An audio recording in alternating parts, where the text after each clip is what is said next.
Just under the gun. That's right. That's what's going on. What's up, everybody? This is Marshall Couture. Marsh makes comics. Marshall Lee. I don't know what my name is, but this is Marsh of Marsh Makes Comics, also known also of DonkeyJawProjects.com. And tonight we're going to talk about the extremely enjoyable and fulfilling experience of making a comic book. Yes, you heard it here. You heard it right. It is extremely enjoyable and fulfilling to make a comic book. We're going to get into it. But under the gun. Today was my second day of my new job, and um you know, I kind of, I'll be honest, I've been so caught up in busyness lately and in work. I keep thinking about, oh yeah, that's right, I gotta do a video on Tuesday. That's when I do my videos. I should probably prepare or something, but job, this, that, blah, blah, blah, and I'm like, oh yeah, on the way home, I was halfway home and I'm like, oh, I'm supposed to do a video tonight. I got nothing prepared. I got to eat some food. I got to do this. I got to protect chickens from bobcats. Like it's craziness. And not only that, I got a live stream. So yeah, we're going to be talking about some stuff. In fact, I meant to grab my iPad. I don't know. I guess I don't need my iPad tonight, but we'll be getting into some stuff, and we'll see where the night takes us. I'm just trying to see on my social medias. I think I posted everywhere I typically post. Yeah, I think I did. So that's good. So people will come in and say, hey, what's up, Marshall?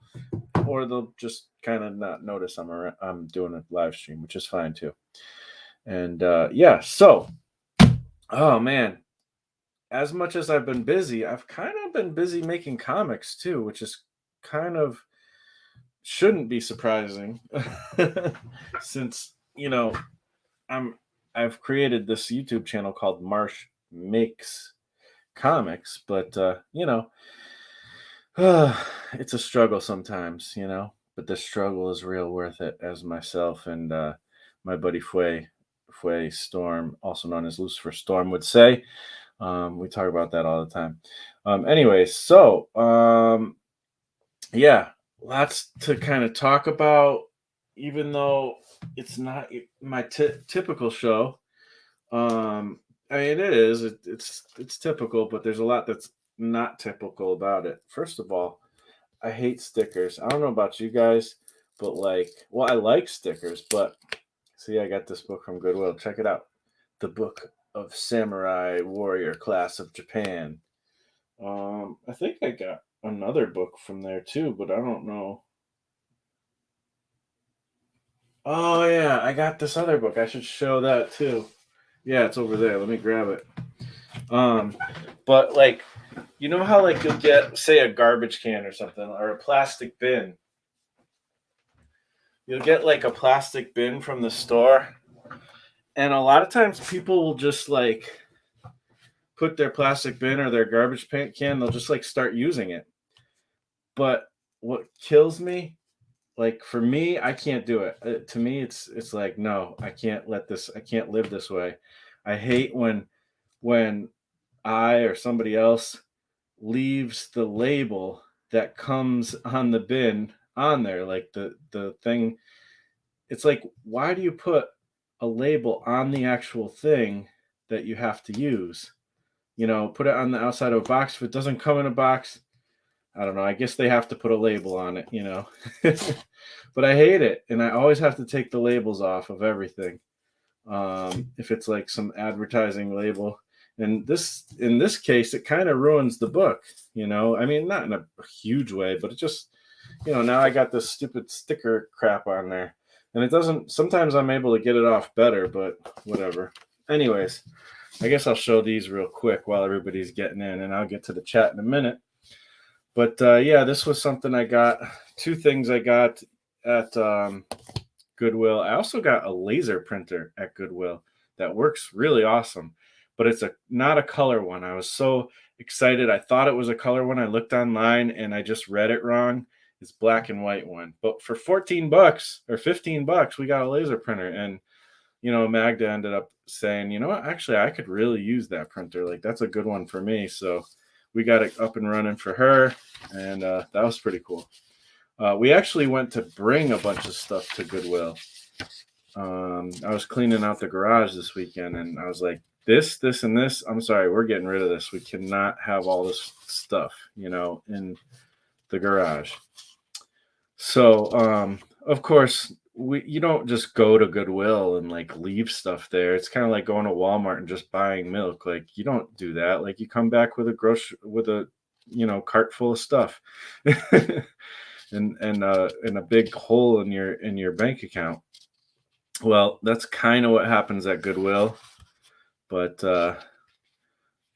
we did actually spend a decent amount. I only got these few things really, but altogether everybody kind of spent a little bit there. So, but we did leave with less than we came to get, or that we left there.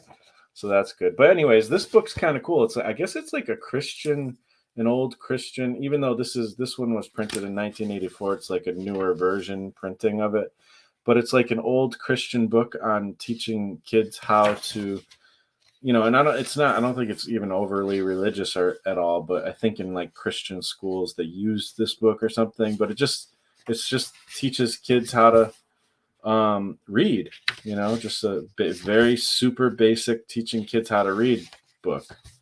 And I guess it's a classic or something, but there's like all these like cool little illustrations that could be used for like collage or something in it. So yeah, I thought that was cool. So I picked it up. It was like $3 or something. And then, yeah, the book of the Samurai Warrior Class of Japan. And it's, it's pretty nice little book. And there's like all kinds of obviously samurai type of illustrations,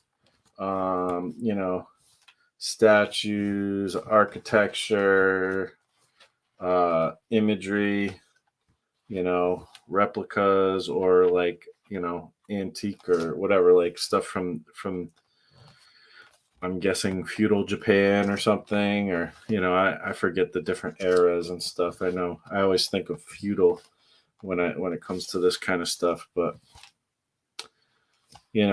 really cool stuff. So I couldn't pass this up for $3 or $4, whatever that label said. So pretty cool stuff. So just wanted to share that real quick. All right, let's get to the chat for a bit, and then we'll talk about what's going on. Man, it's funny because I came up with, on the way home from work, I came up with the idea for, all right, what am I going to talk about? And it actually was spurred on by watching. I just threw on like a Peter Seckler video. He does videos every single day, or I should say, sorry, Empyrean Vol. I'm trying to start not like sometimes like people have different names, like in different like handles or nicknames or whatever. And a lot of times I get to know these people as like real people, and I know their real name.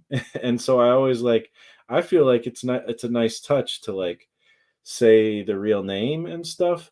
But it's kind of come to my attention, and I after hearing a certain thing, I realized, you know what?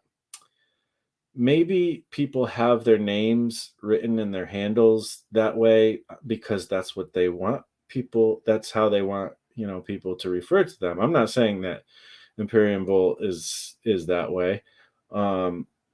He didn't say anything to me in saying that or anything, but it just occurred to me like, oh, maybe I should honor the name that they put there, and just say that, So that's what I'm doing from now on.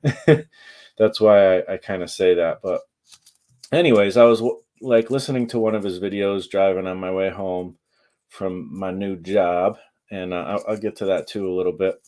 And it just struck me how much I've been enjoying the act of making comics lately when I do. And even though it is a challenge and it can be stressful, there's a lot more to it. So we're going to get into that topic, but that's what spurred it on, just listening to him, because I mean, you guys got to check out Empyrean Bull's YouTube channel. Maybe I can find the link, or maybe Dede will throw it in there. And you don't have to, Dede. You might be busy or something. That's fine. But I'm just saying, if you don't, I'll try to grab it. But anyways, you know, it's uh, it's just really relaxing to listen to his videos. He does a video every day, and I'll tell you, man, like I learned so much, even though like it's stuff sometimes that I already know, sometimes stuff I don't know. But I learned so much, and even if I know it, it's like it's nice to hear the reminder of like principles and things that are good to remember when you're making your comics. So I don't know. A lot of times, when I'm sitting down to work on something, I'll throw on one of his videos, or like I was listening to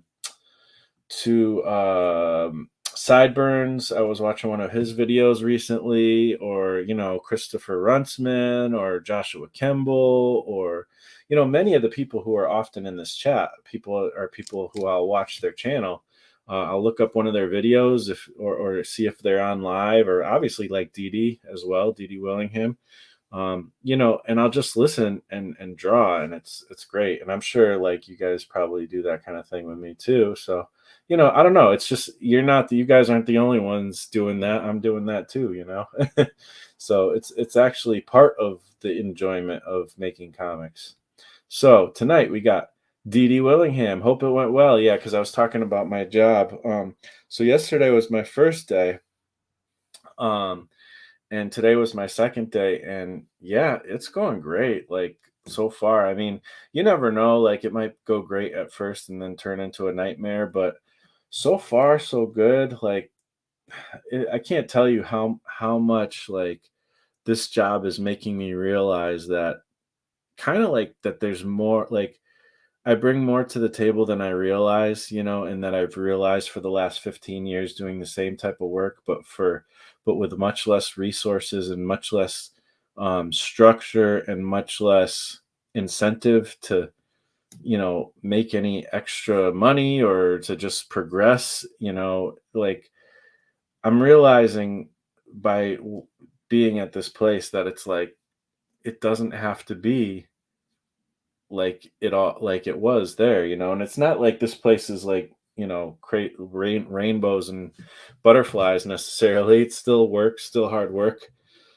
But I don't know, just having done something for 15 years and then coming to a place where and I'm not trying to poo poo like the old place I worked. I like those people too, but like I just, I don't know. There's something to it that makes me realize, that hey, I actually do have some skills that, not necessarily everybody has in this particular, field. And I mean, sure, other plenty of people do. It's not like, rocket science what I do or anything, but I don't know. It's just nice to be like coming into a situation knowing it's going to be a bit challenging, but also knowing I've done I've tackled these kind of challenges before, and I actually kind of know what I'm doing. And it feels nice. It's like it's very rare. It's been very rare in my life where I felt like I actually like had that kind of confidence of knowing that I know how to handle this. A lot of times things come at me and it's a new challenge.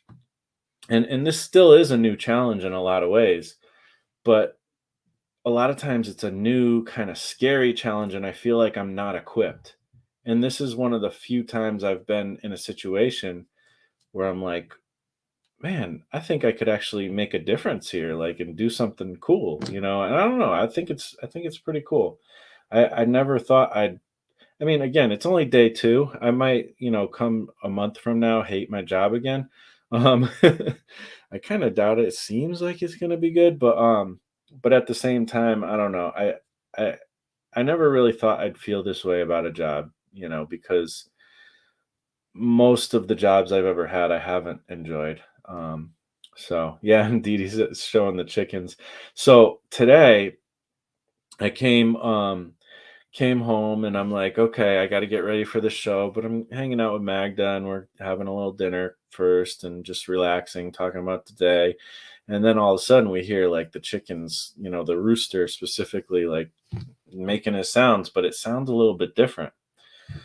It's like it worried us. So we kind of ran out there. We're like, crap, what's going on? We ran out there and there's another bobcat like hanging out like outside, right outside of the fence. And this fence, that the particular fence, because they have like a chicken run that's got like a nice strong fence, but then they have like an extended chicken run where they can get out into more grass and stuff, but it still keeps them in a certain area.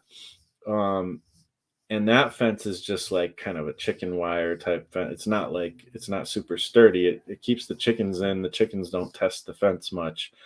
And that's the point of that. It's not really meant to super be great at keeping predators out, but they at least get to hang out and be around more grass and get more dirt and bugs and worms and all that. So it's good, and we let them out there sometimes and all that. So we hear the crazy strange sounds, and there's a bobcat out there, um, kind of just looking in the fence, and we didn't see the bobcat at first. At first, we just came out and counted the chickens. But then I mean, they're making weird sounds, and I'm like looking, and I see it like kind of run away. Once I came out, it started to run away, but not all the way. It just stopped like a little bit, like it went like, I don't know, 10 feet, and then kind of turned around, like, can I still get a snack? Like, and and then I threw like a piece of wood at it, not like at it to hit it or anything, but like just to scare it, and it ran away. But it's just like, man, those predators are out right now. They're like, we're about to like hibernate or whatever, and we need to start thinking about getting some food. And those chickens look good because we treat our chickens good. Like they are kind of nice and fat and running around enjoying life. So but I'm glad that we were we were able to like notice that, oh, there's something wrong, and because that bobcat probably could have gotten into that fence, and that wouldn't have been pretty. So yeah, luckily we still have the same amount of chickens, and they're in the coop and they're sleeping now and they're safe. So Mighty Geek Studios, what have you been up to? Man, I made this recently. I made this recently. I've been working on this recently, and I meant to grab another recently thing that I've done too, but I might just show it on because it's up on my website now too. So yeah, I'll get a little bit more into it soon. But yeah, been working on things and also just working on work.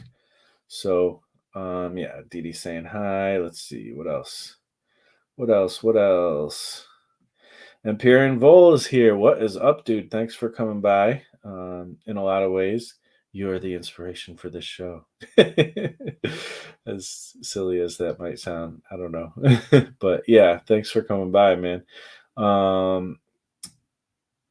Wasade, I think. What's up? Thanks for coming by. Devante Edwards, what's up? Hey, everyone. Thanks for coming by. Driving 190 miles per hour and watching. Oh my goodness. Stay safe, dude. Kidding. Yeah, I get you. I didn't think you were being serious.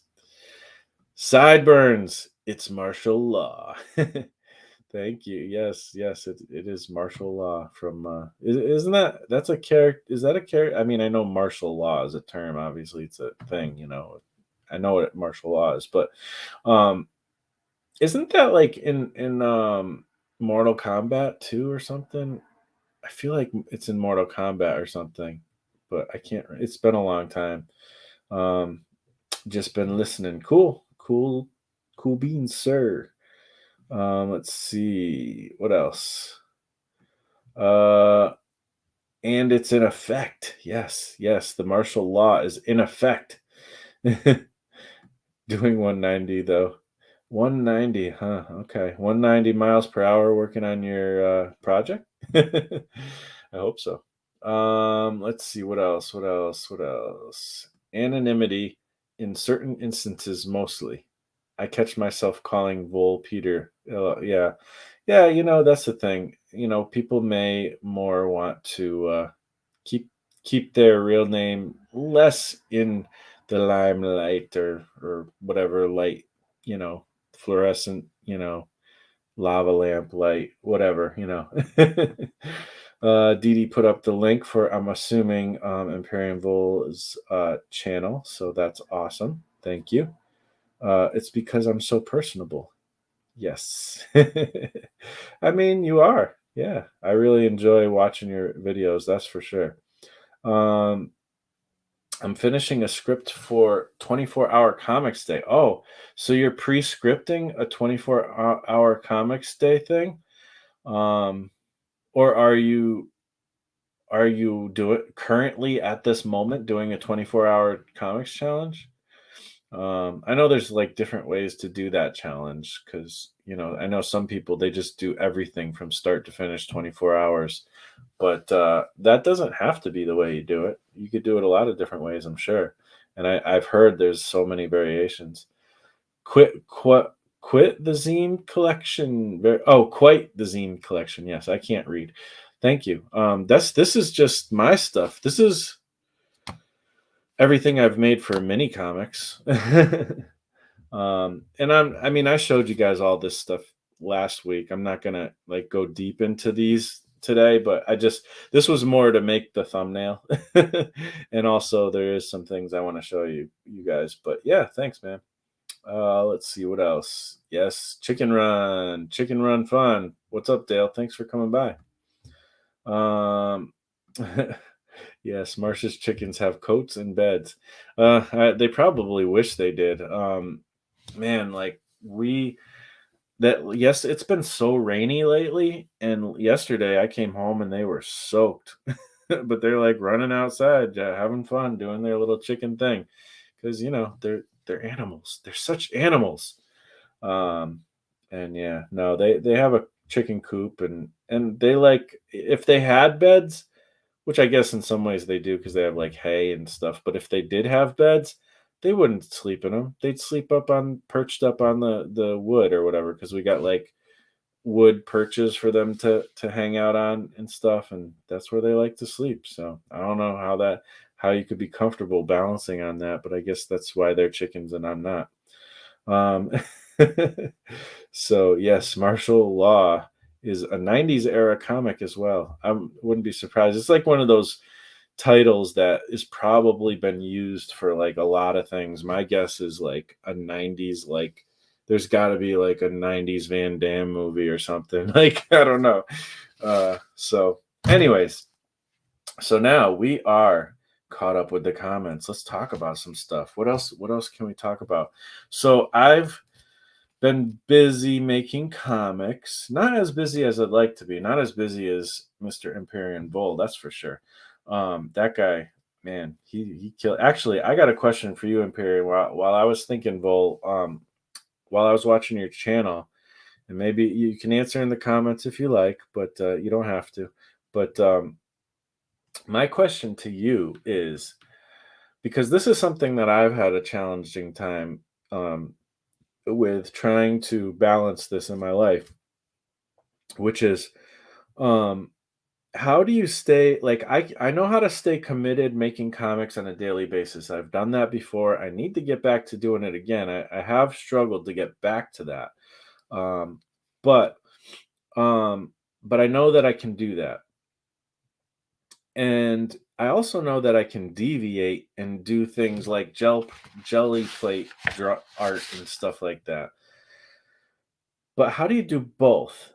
Because you're doing both like it's nobody's business. Like you got like um you're doing your comic on I think a daily basis. I don't maybe you don't do it every day. Maybe you just this was my theory. I was thinking maybe your commitment isn't to making comics. I mean, I know you got your goal of 1,000 pages, to start just to get started. um, you know, but like so I know you have that, but maybe you just say I'm going to work on art for a certain amount of time every day. And most days that's comics, and some days that's not comics. But that's what I would like to think because that sounds manageable. But I have a feeling that you, even on the days you deviate from comics, you still work on comics. That's my guess. I could be wrong. But that's my thing, man. Like how do you make comics and then go to like these distractions because he's making like pop-up book like pages in his sketchbook. He's doing like what do you call it, oil pastels and gouache, and then he's got these like little animatic things he's doing with like the pins or whatever, like in his sketchbook, and then he's doing animations like, and I'm the same way. Like I get distracted and I do those things, but I get distracted and stay on like animation for like a week or two or a week and a half or even just 3 days or something, and like comics go out the window, or like, I get stuck on this thing and comics kind of go out the window. Like I have a hard time doing like still doing comics every day or at least every week even, while also jumping into those distractions from time to time. So I'm curious how the heck you do that. So anyways, that's not what this video is about, but if you do answer, I'll be happy to read it and learn from you once again. So these comics, these are the only two of these that I have because these comics got sent out to Janet Young today. I got the package finally done yesterday, and I was like, I would have had it done quicker because I had these done like over a week ago. But I was like, you know what? I just made this one. It's really cool. It seems like people really like it. Why not add that to the pile of things that, to the zine swap as well? So I sent 14 of these and 14 of these. You were only supposed to send 10, but I think Janet was a little bit worried that she might not have enough or something. So I sent some extra ones. So everything but these two copies went out to Janet today. So anybody who's involved with the zine swap may have a chance of getting one of these two zines. If not, I don't know. I'm thinking about making these available or sending them out somehow. Maybe if you sign up to my email list and you decide to add your address, maybe that'll be a thing I do. Because I don't know. I think that they came out pretty cool. And I'm really happy with them. They're fun, and I want to keep making some more zines, to be honest. Because I've just really enjoyed the experience of making both of these. This one a little bit less because I really enjoyed it at first, and then it just kept getting bigger and bigger and taking longer and longer. But that's the nature of things. Sometimes things end up taking longer than you expect. And I still technically could reprint all of these ones too. So, maybe I should start. But the only thing is, it does take time to fold all these. And I actually think I have some unfolded versions of like this one and this one somewhere. So maybe I can find those and just as needed, fold a few and send them out to whoever. But I don't know. I'm just thinking about what I'm going to do with all this. Or I did talk about like maybe I could make like a zine pack that I sell, or maybe I could give some of them away for free and do a zine pack that if somebody wants all of them or whatever, I don't know. I'm just kind of thinking out loud, riffing out loud here a bit. What's crazy is like these are all different sizes, sort of. But, anyways, so yeah, had a lot of fun doing that. These are my mini comics. I've told you guys about these a million times. So that's cool. Did some more jelly plate things, and this is where the distractions come in.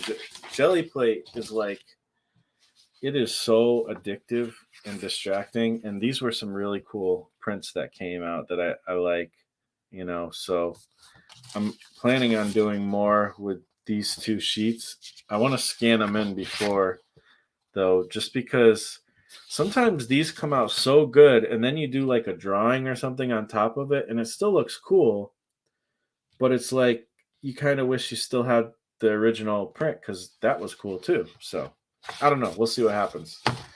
And then this one came out pretty cool too. I put a video out recently showing me doing this one, but this one came out. This is like more of a finished piece and could become a print maybe if anybody's interested. But this is the original one. But and we'll get back to this guy in a minute. And then I put out a video, like a little reel, TikTok type video or whatever.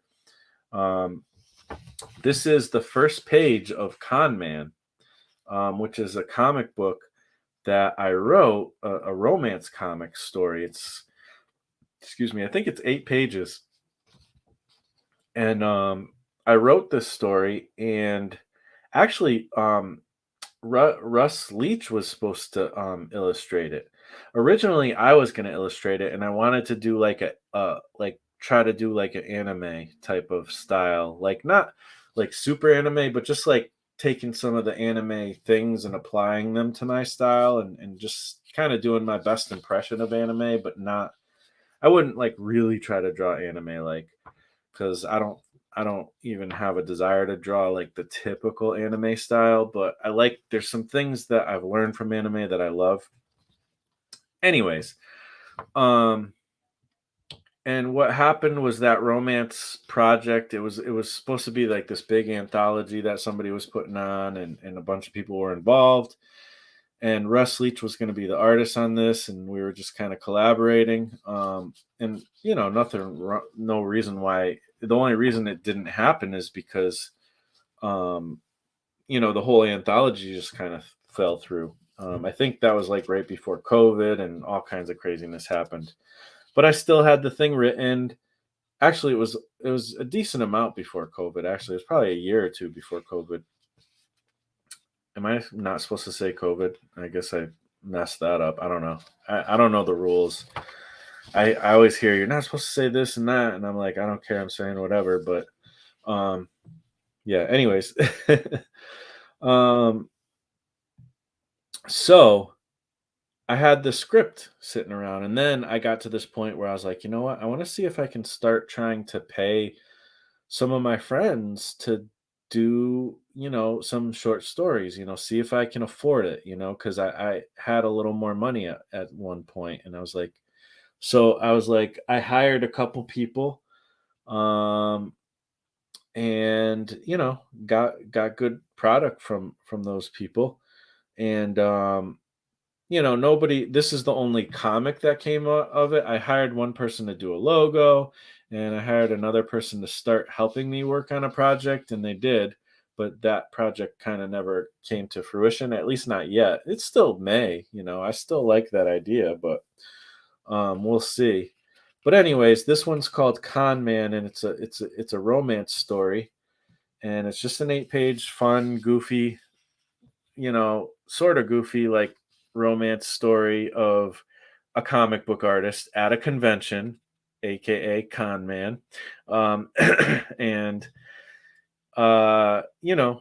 this whole interaction between him and a cosplaying lady who comes up to his table happens, and it's a cute little story, and it's even cuter because Teresa del Pilar, who used to be on my show a lot, he are you kidding me? She uh she yeah, I had her draw it, and she did such an amazing job at it, and she recently finished it, like, because I wasn't really focused, and we both ended up having a conversation like, hey, you still want to try to, she brought it up to me. She's like, dude, you still want me to finish that comic, because like I got pretty darn far at it. I'm like, yes, please. Like, I still would love to publish this thing. So she finished it, and she's had it done for a while, and I just now got recently to, all right, let me go grab those files and see if I can maybe start playing around with lettering this thing, because this thing needs to at least be lettered. So I went in and I was like, okay, cool, I got it. And I was like, I lettered it. I lettered the first page, just the first page so far.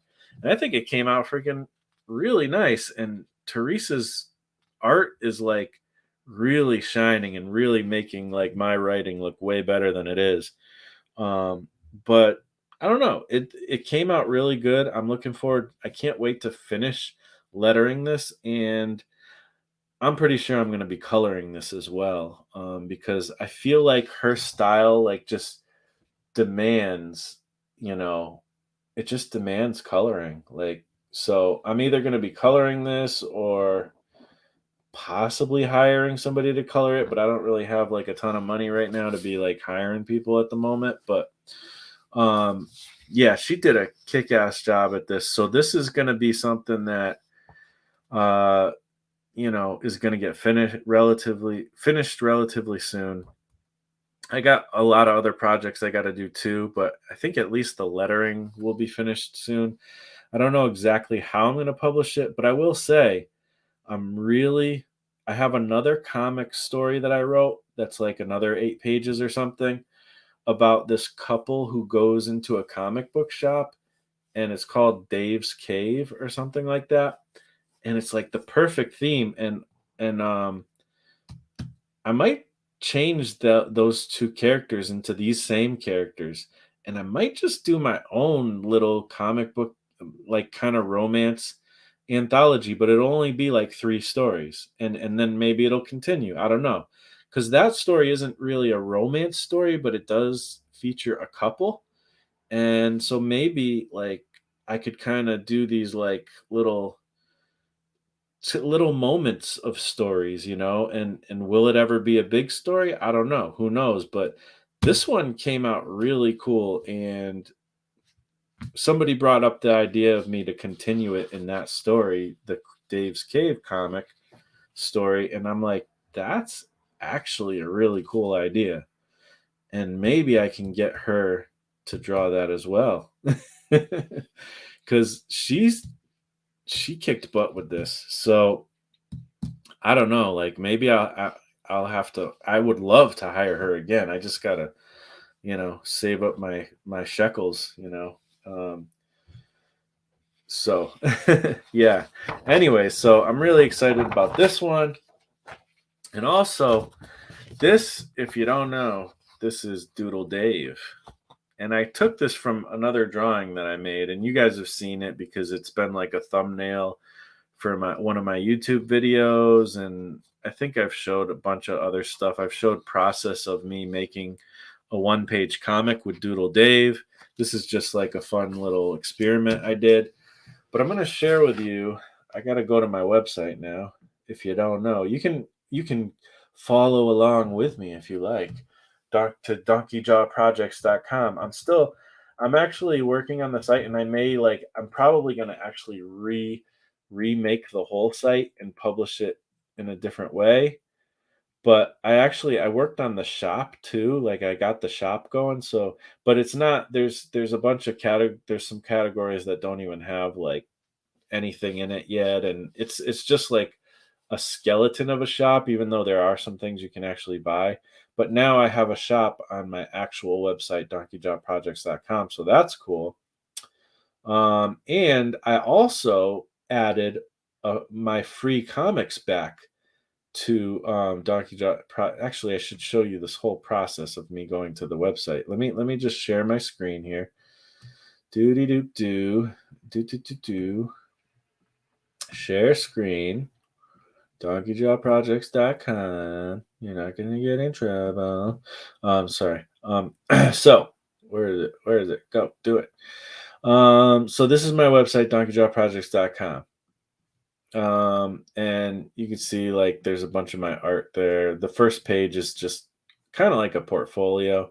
It's not gonna always be like this. This is just kind of my old site that I sometimes once in a while go back to.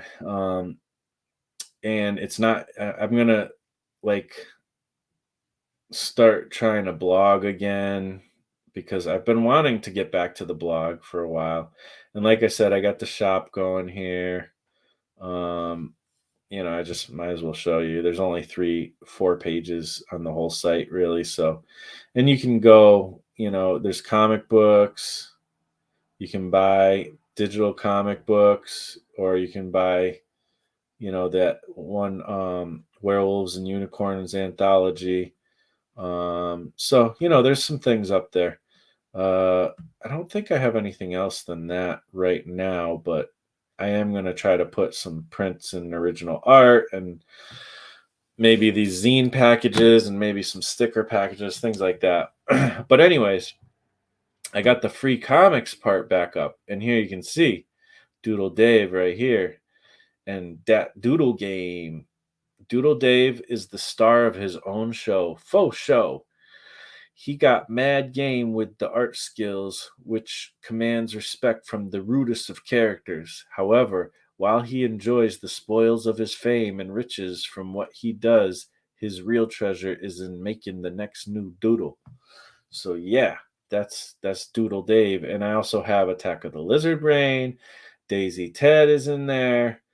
Glyph and the Terror of Tusk, and there's a fan art section because people have actually made fan art of some of my characters, so that's cool too.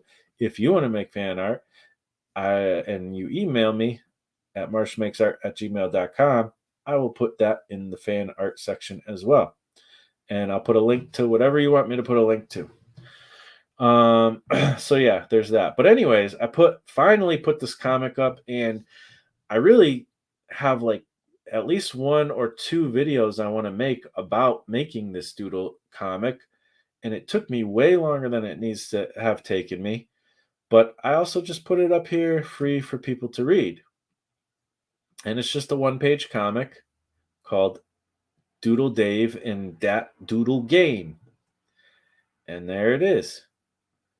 So it's up, and you can check it out if you like. Faux free, faux show.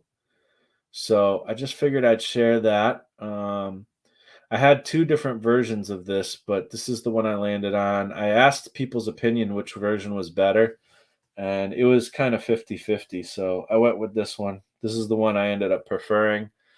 Speaking about Empyrean Vol, he got me. He upon his suggestion in one of his YouTube videos, he talked about this kind of what do you call it? The duo shader thing from real is it realtexture.com, or it's maybe it's not. I think it's a different one. But it's one of those things. Actually, if I had my iPad, he'll probably say it, but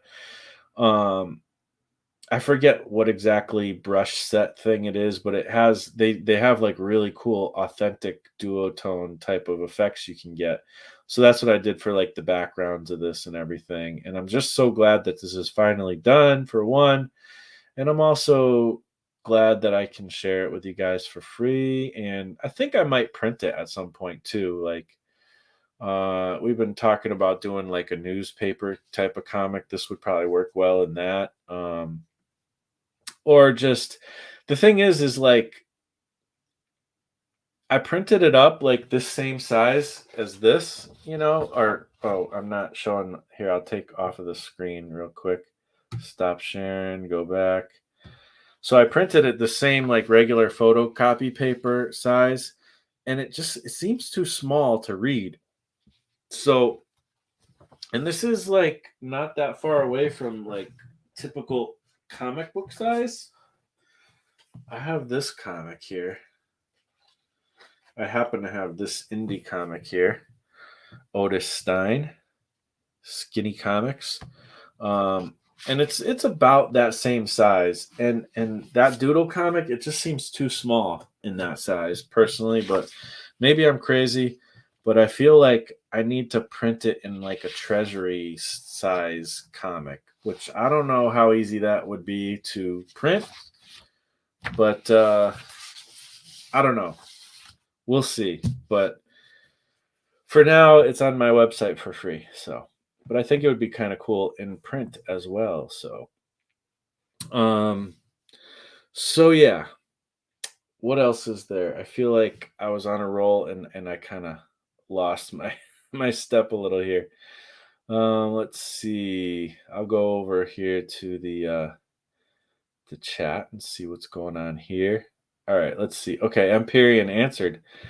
Vol says, I spend 30 to 40 minutes on the comic every day when I get home from work. Usually it's all on the video. That's only from 3 to 3:30 or so.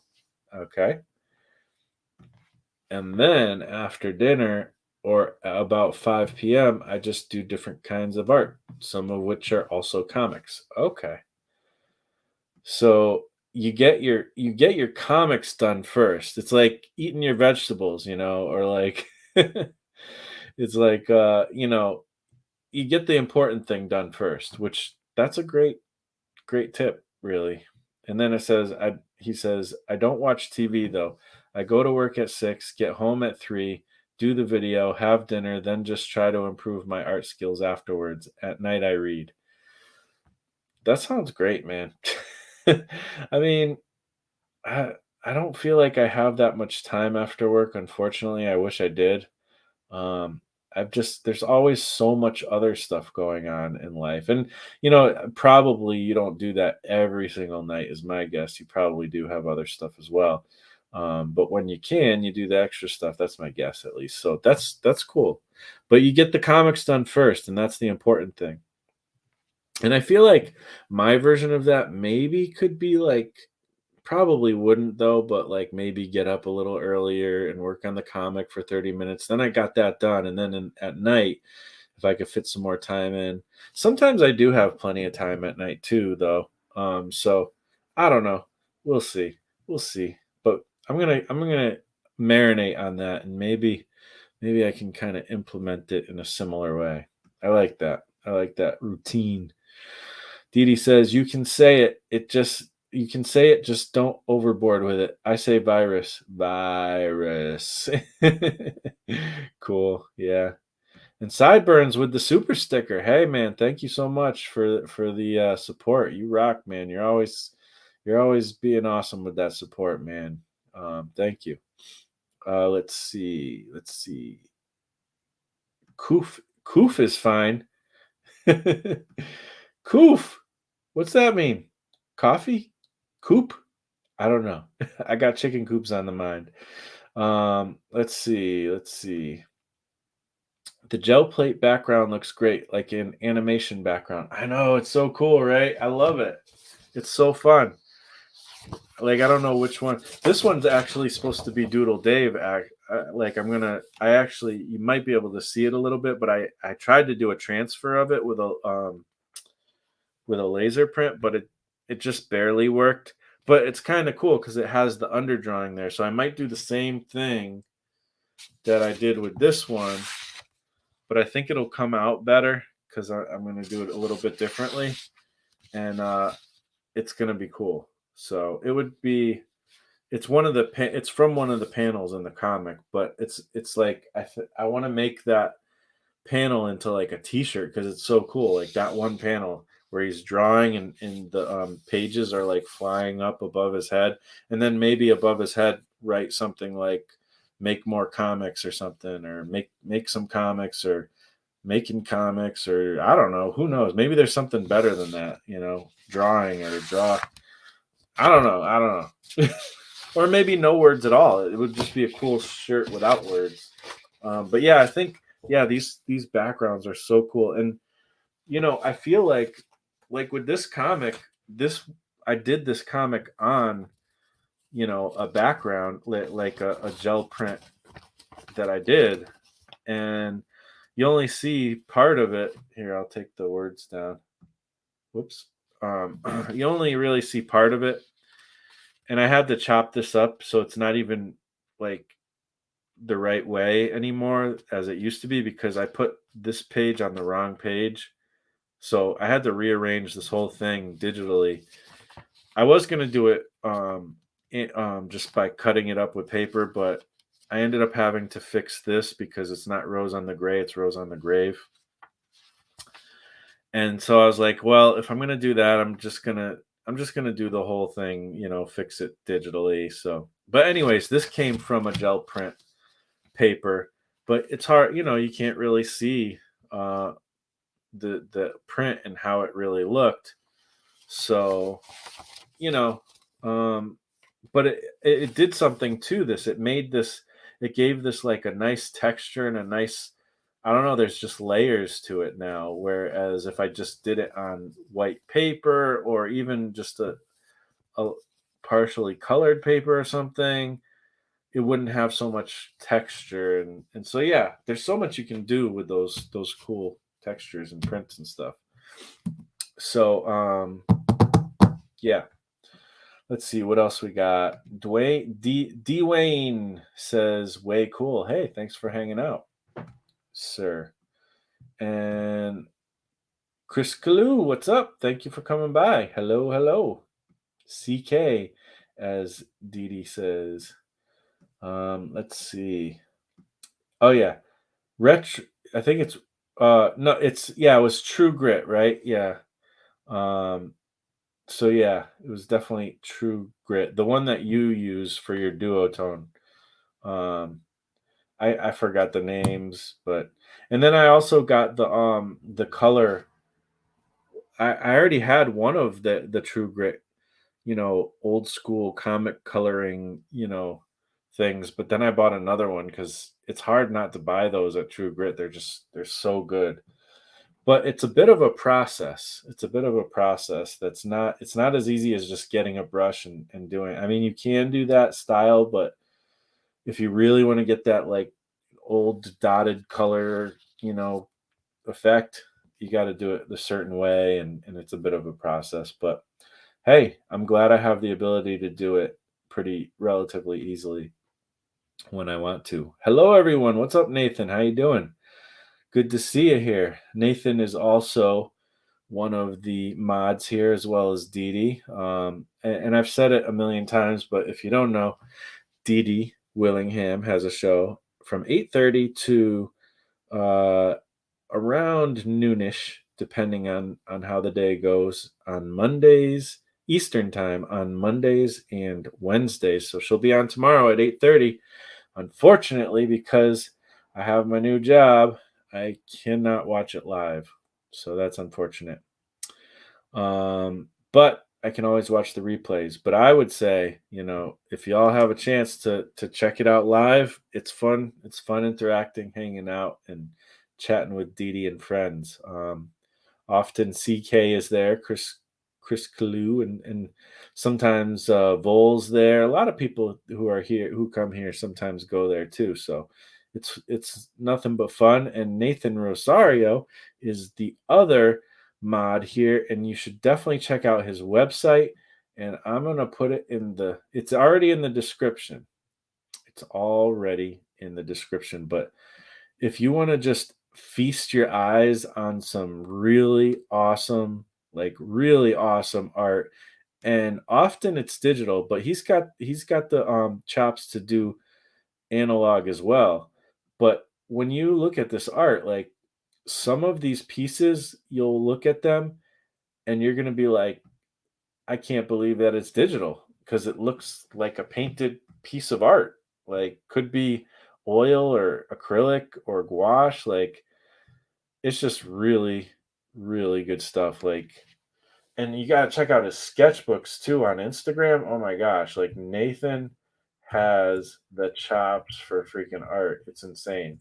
So, and if you're looking for some work, I mean, I'm assuming you're still you know, doing this for pay, Nathan. He's a very professional artist, and if you're looking to pay some good money for a good artist, check out Nathan. Find his email or his link, whatever it is, and see if you can commission some art. Like I would recommend, like I would love to commission Nathan for like a cover. I mean, I'd love to commission him to make a comic that I write. 100% I would if I had the money, and if he was willing. But also another thing would be great is like a cover, like, or an alternate cover or whatever, like for your comic. I mean, I don't know if he's interested in doing that. I'm kind of shilling out his things, but I know that he's usually willing to do work if you give him some, if you pay him right, of course.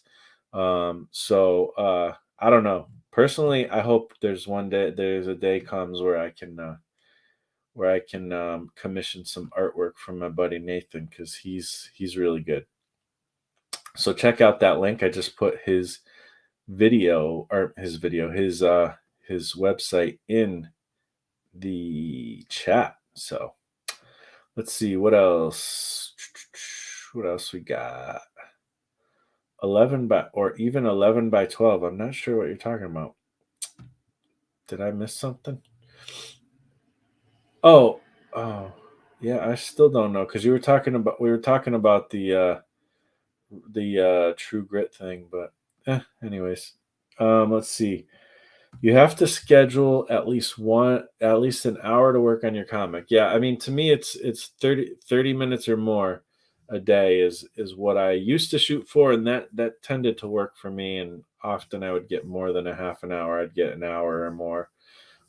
So I agree. Yeah, you have to schedule at least some time every day, and Vol agrees as well. And I need to get back to that discipline. I really do, because, like I said, I mean, this video is titled "The Extremely Enjoyable and Fulfilling Experience of Making a Comic Book." And I'm going to get into that very shortly, because that's the way I feel, and it might go against what some of the stuff I've said in the past to a certain degree, or it might seem like it goes against, but it doesn't really, because I have said that I enjoy drawing and this and that, but we'll get into it very soon. Coof virus. Oh, okay. Okay. All right. Let's see. What else? The pandemic showed me how fast I could make a comic book under pressure. Oh, wow. That's interesting. That's definitely interesting. Let's see. Nicholas, what's up? Thanks for coming by. Yo, first time catching you live. Love your videos. Lots of helpful advice for beginner comic makers. Oh, well, thank you. I'm glad you like it. And I'm glad you got a chance to catch it live. I guess that's what happens when I do a video at a different time than I usually do. So, yeah, I don't know. I think these videos, well, I might start doing some recording. I actually have a plan to kind of do a little bit more of a vlog format. Um, I'll always come back to doing these live videos too from time to time, but I also want to get back to like some vlog videos as well. So we'll see how that all pans out. But yeah, as far as these live videos, I get out at 5, then I get home by 6. It's like an hour drive to my new job and from my new job, especially if there's traffic. So they're going to be probably around 7:30 from now on. So if I'm doing a live show that day, and on Tuesdays. So yeah, yes, Nathan's art absolutely rocks for sure. Marsh makes me blush. Hey man, I wouldn't say it if it wasn't true, man. Totally. I wouldn't mind doing a cover. Oh man, it would be so cool. It would be so cool. And it actually, I showed my buddy Imperium Bold. He is my buddy too, but I showed my buddy Fue Storm a your website one time. I was like, dude, you got to check this guy out. He's so good. And he was super impressed. And he's the first one who said, "Oh, I kind of want to get him to do a cover for me." And I'm like, you totally should. Like, he is hireable. Like, and he's like, yeah, he's definitely going on my list of somebody I'm thinking of for doing a cover at some point. Maybe I'll re-mention it to him, but yeah, I was just like, and when he said that, I was like, you know what? Yes, that's like a perfect thing to hire Nathan for, because he would kick butt on a cover. So awesome. All right, so let's get into the topic. And I don't know what I'm gonna do. Like, I don't have a plan for like doing art, but I guess I should just, I don't know, get some reference material or something and just draw something. Maybe I'll draw with Sharpie. I don't really feel like drawing. Actually, what I feel like doing is playing with because I was watching one of Empyrean Vol's videos. I was watching I think it's the latest Saturday night video or Saturday live, or I'm sorry, always forget what it's called, but on Empyrean Vol's channel, where he was doing I can't think of the word, oil pastels. So let me get my oil pastels. I have literally, this is going to be interesting because I have literally, absolute, like, using the real definition of the word literal, never used these oil pastels before. I probably have touched an oil pastel and graced it across a paper at some point, but I don't remember, and I certainly didn't do it enough to learn anything, because I would have remembered, I think. I guess I'll just get out one of these sketchbooks. I kind of wanted something with tooth to it. This sketchbook kind of has a little tooth to it. This is like the typical the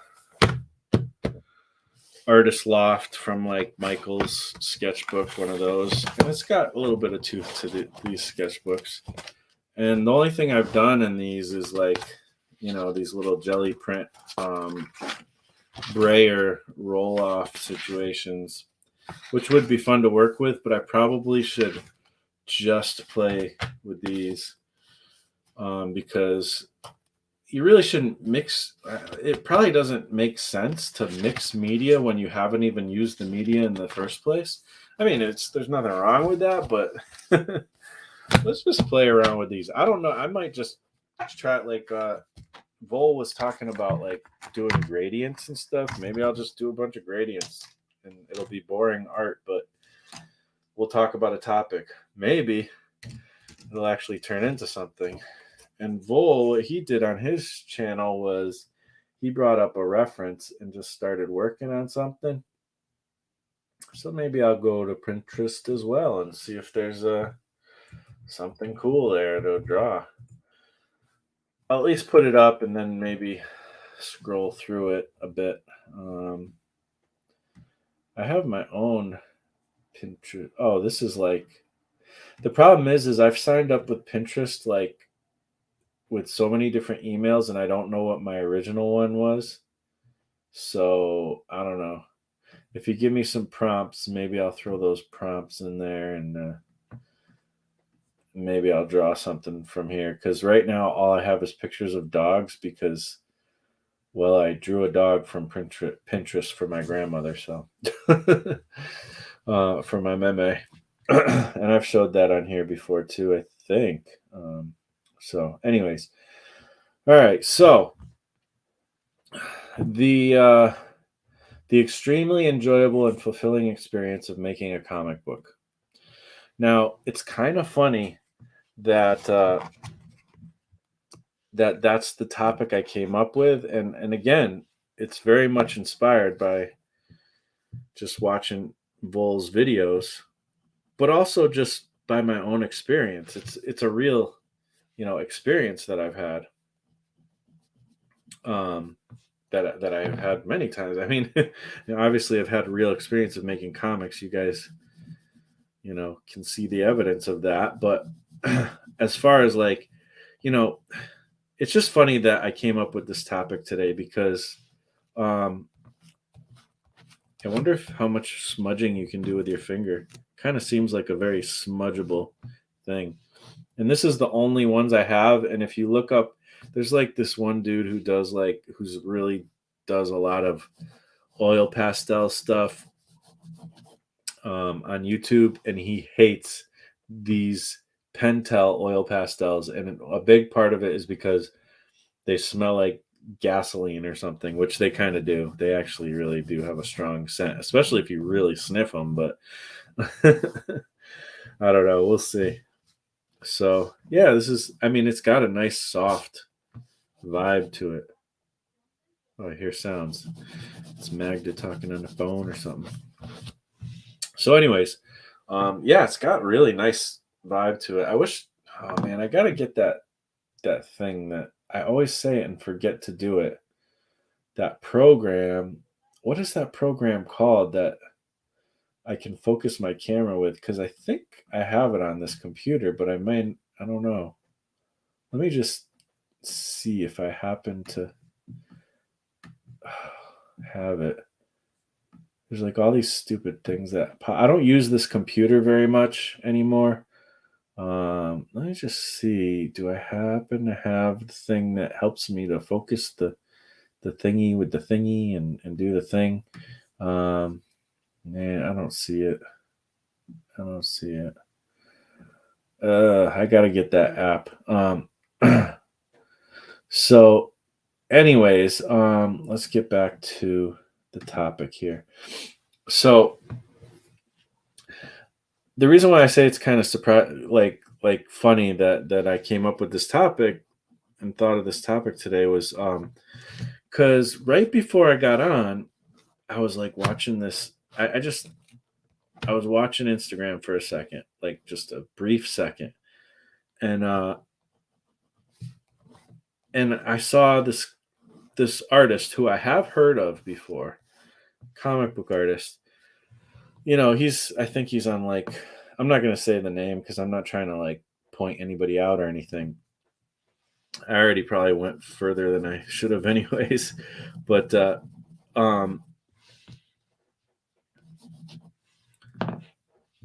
anyways, this person was on Instagram and they said something about like, so they had this whole thing talking about like comic book show, like comic conventions and stuff.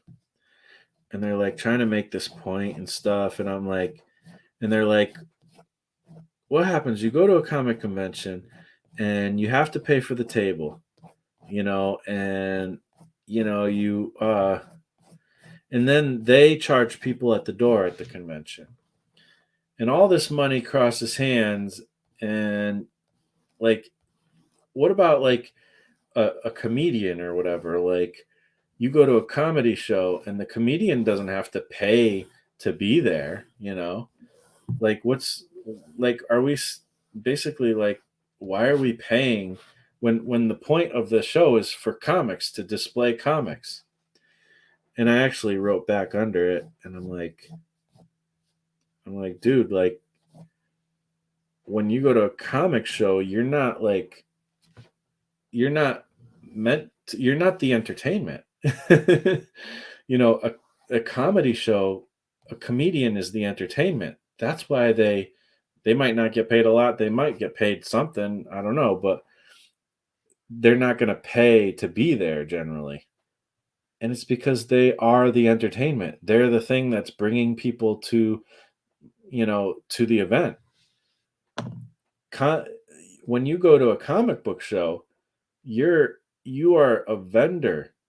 You're going there so you can sell things. That's why you pay for a table. Like that's they I see like where they're sort of coming from, but I don't agree with it. I'm like, that's you're missing the kind of the point here. Like, I think you're not making the right point. But and I did comment, which it's one of those things where it's like, should I comment? Should I not? And I did. And usually I don't when I have like a strong opinion, but it sometimes things irk me so much.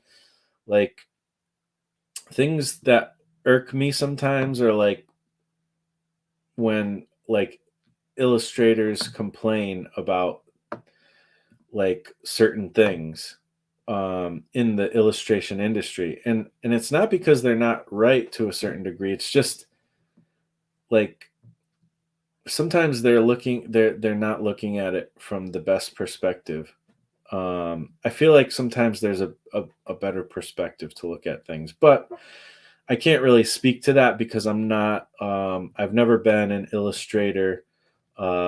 I have worked for hire, but I've never like tried to live off of illustration alone. And maybe, it's not in the Bible. I'll tell you that much, but maybe somebody has said, and maybe it's true, that man cannot live off of illustration alone. There's another thing that's similar like that in the Bible. Man cannot live off of bread alone. But yeah. but but actually man can, and woman, and whoever can live off of illustration alone, but it's not necessarily easy. It's definitely a challenge, but so is everything that's worth doing is a challenge. And I'm not saying I know how to do it. But anyways, that's a whole other topic. And even this complaint about like going to a comic convention and having to pay for a table, like we shouldn't have to pay for tables. Like, yeah, you kind of should. Um, even that is kind of off topic, but it definitely, oh, it's like so blurry. I know it's so blurry, guys. I'm not drawing anything super defined anyways. But maybe the problem, you know what I should do is just let me just throw some ink down, because once I do that, it'll focus more. I think. There we go. But still, when my hand goes in front, it'll do weird things. I'm sorry, but that's how the cookie crumbles, I guess. Hopefully, one day I will figure out how to do lighting. And usually, I have a little bit of a better setup because it's daytime and I have the window right in front of me. Let me turn on this other light. Sometimes another light will help.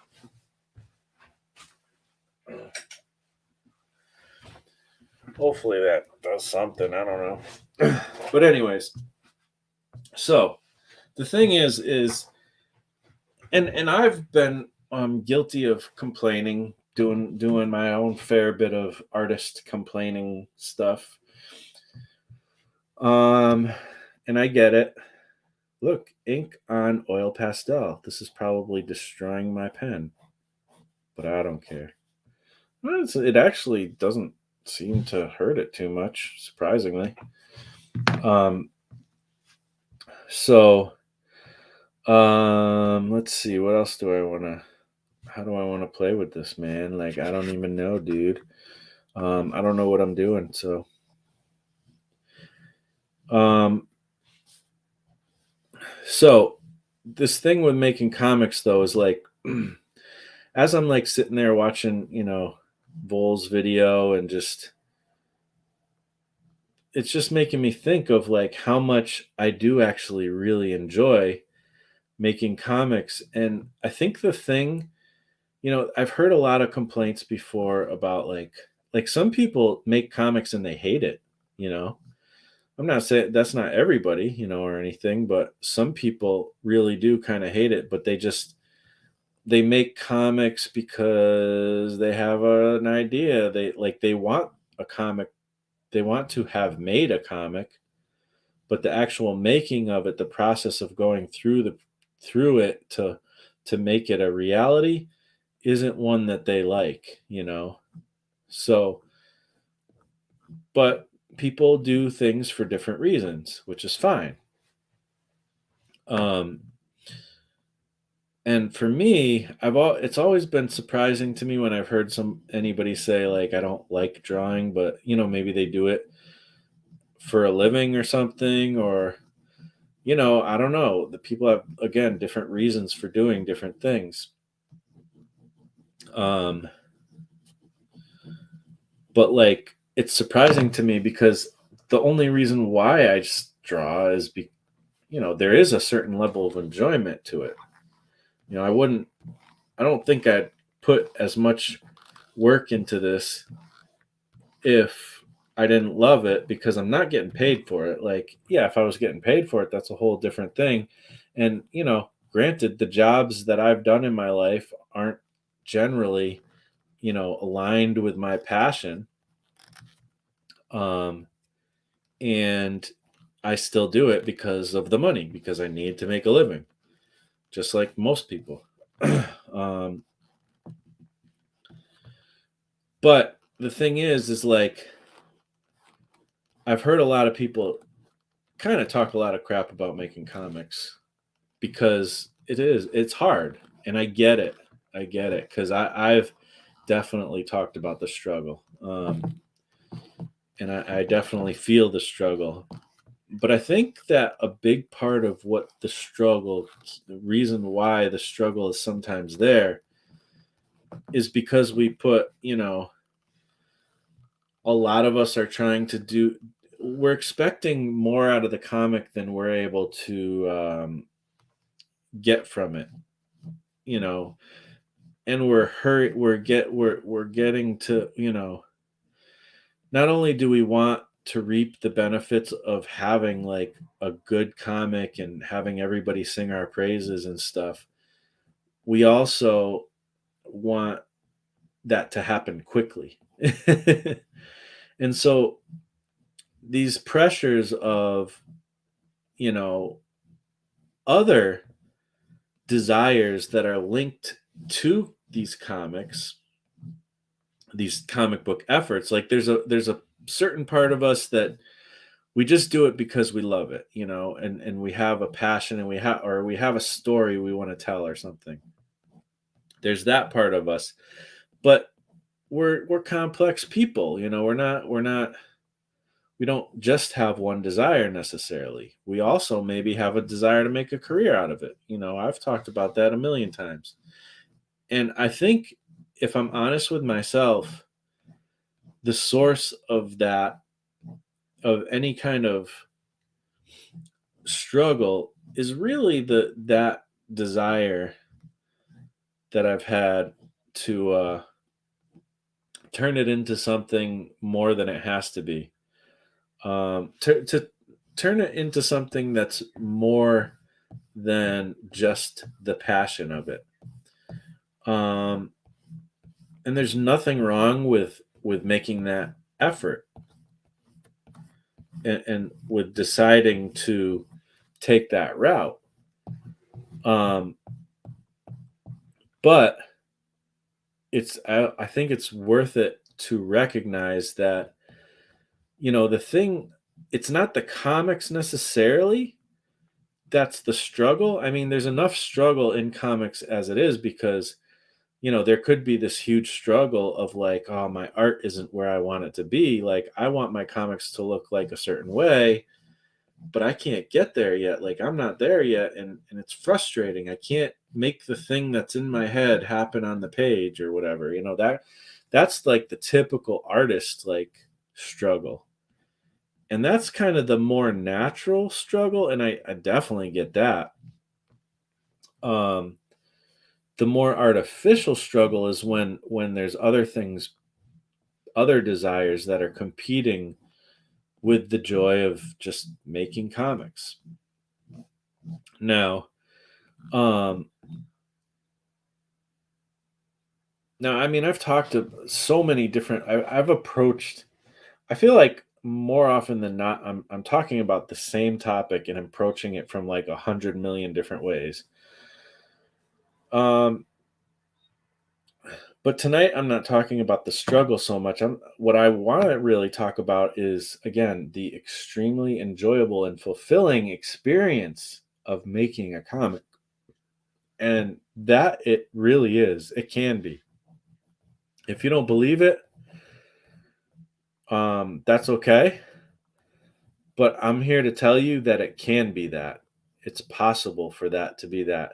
Is it possible for you? Maybe not, because everybody has different desires and reasons why they want to make comics. If if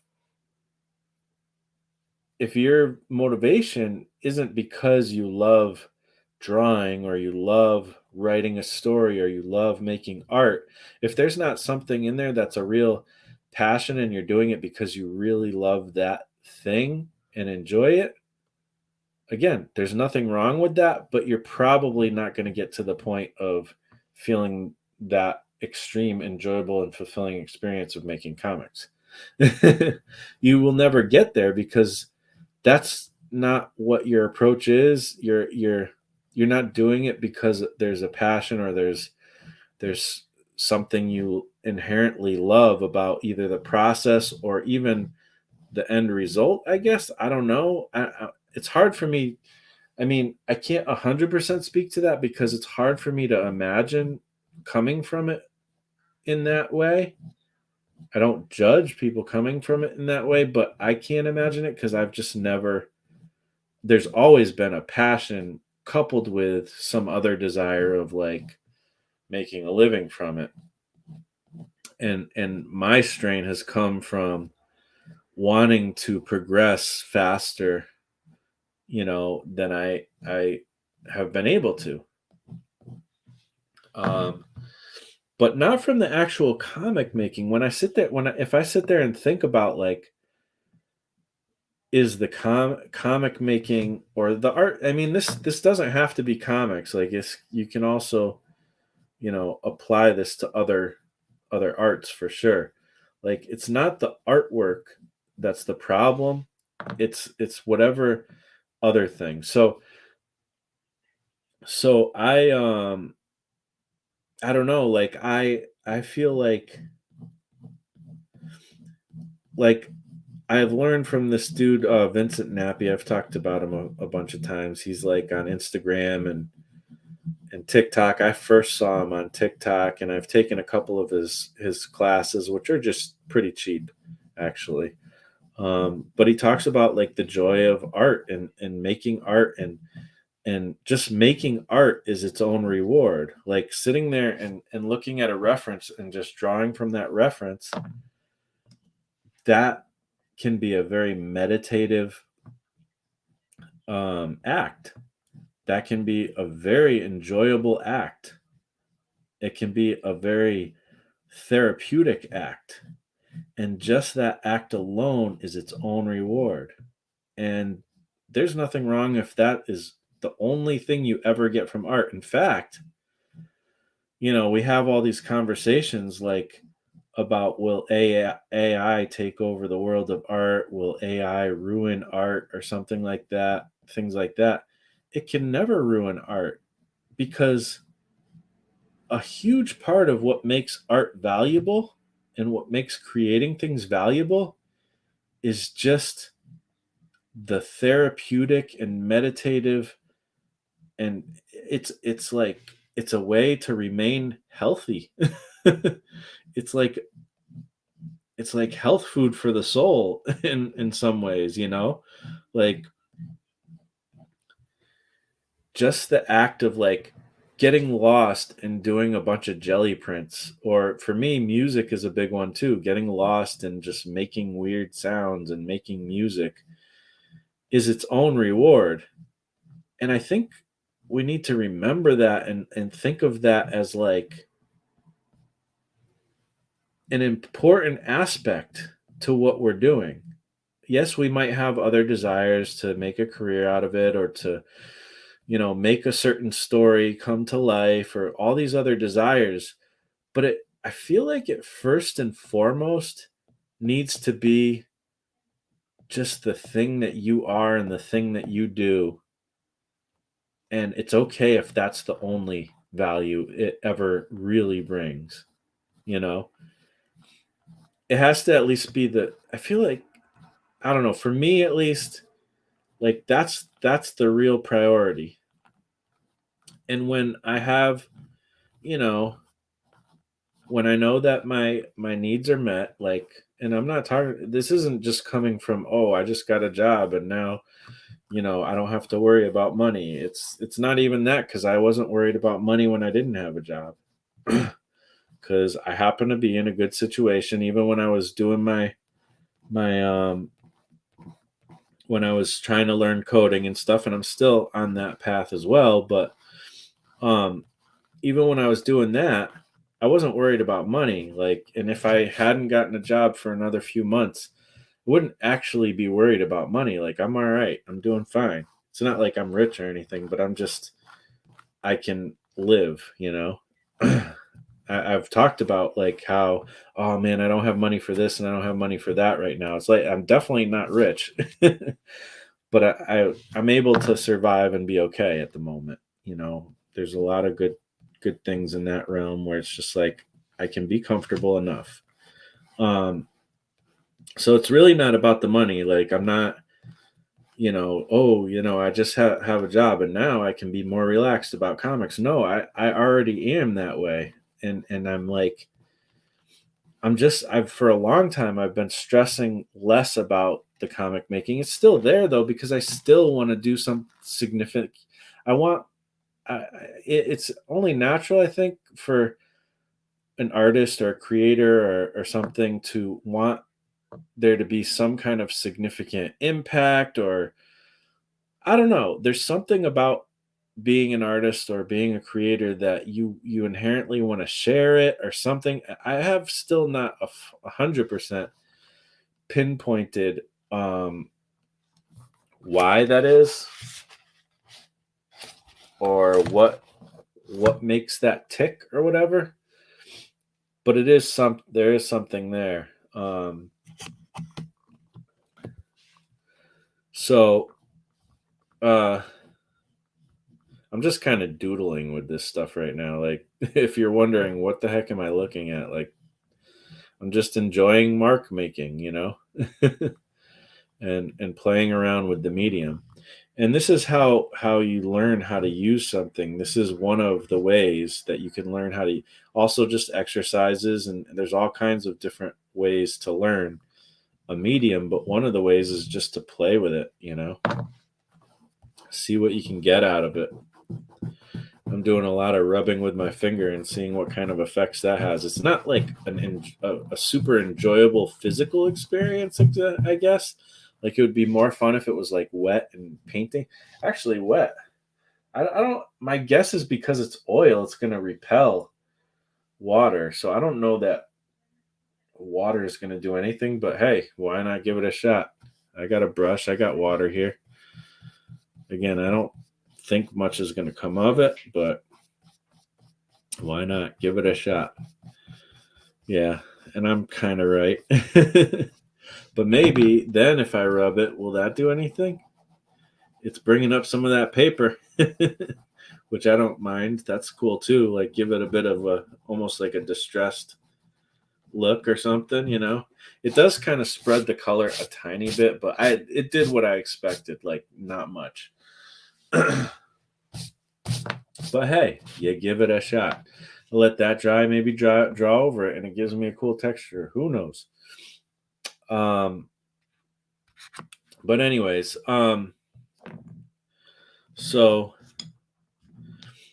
I don't know, like, so it's not only just like this philosophy of like doing art is healthy for you. That's just like the basis. That's the beginning of it.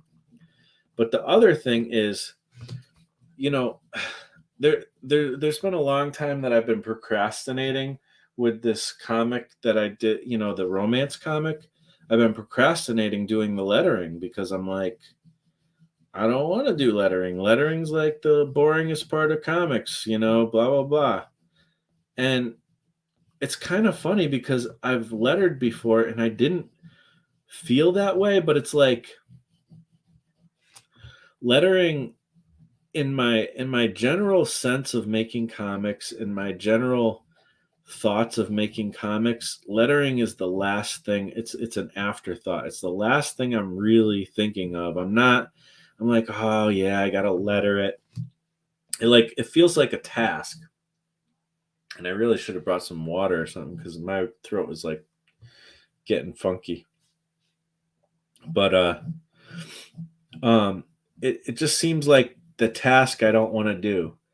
But the funny thing is, when I actually sit down and do it, I actually kind of love it.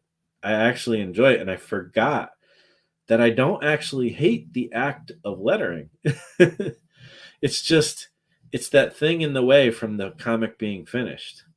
But the truth is, like, you don't know how much I have been like almost fiending to get back to the lettering of this comic, but I've just had too many things in my way to do it. I had to fold these comics and get them ready and send them out to Janet, because I think the deadline is like October 1st. So I think it's kind of too late at this point almost.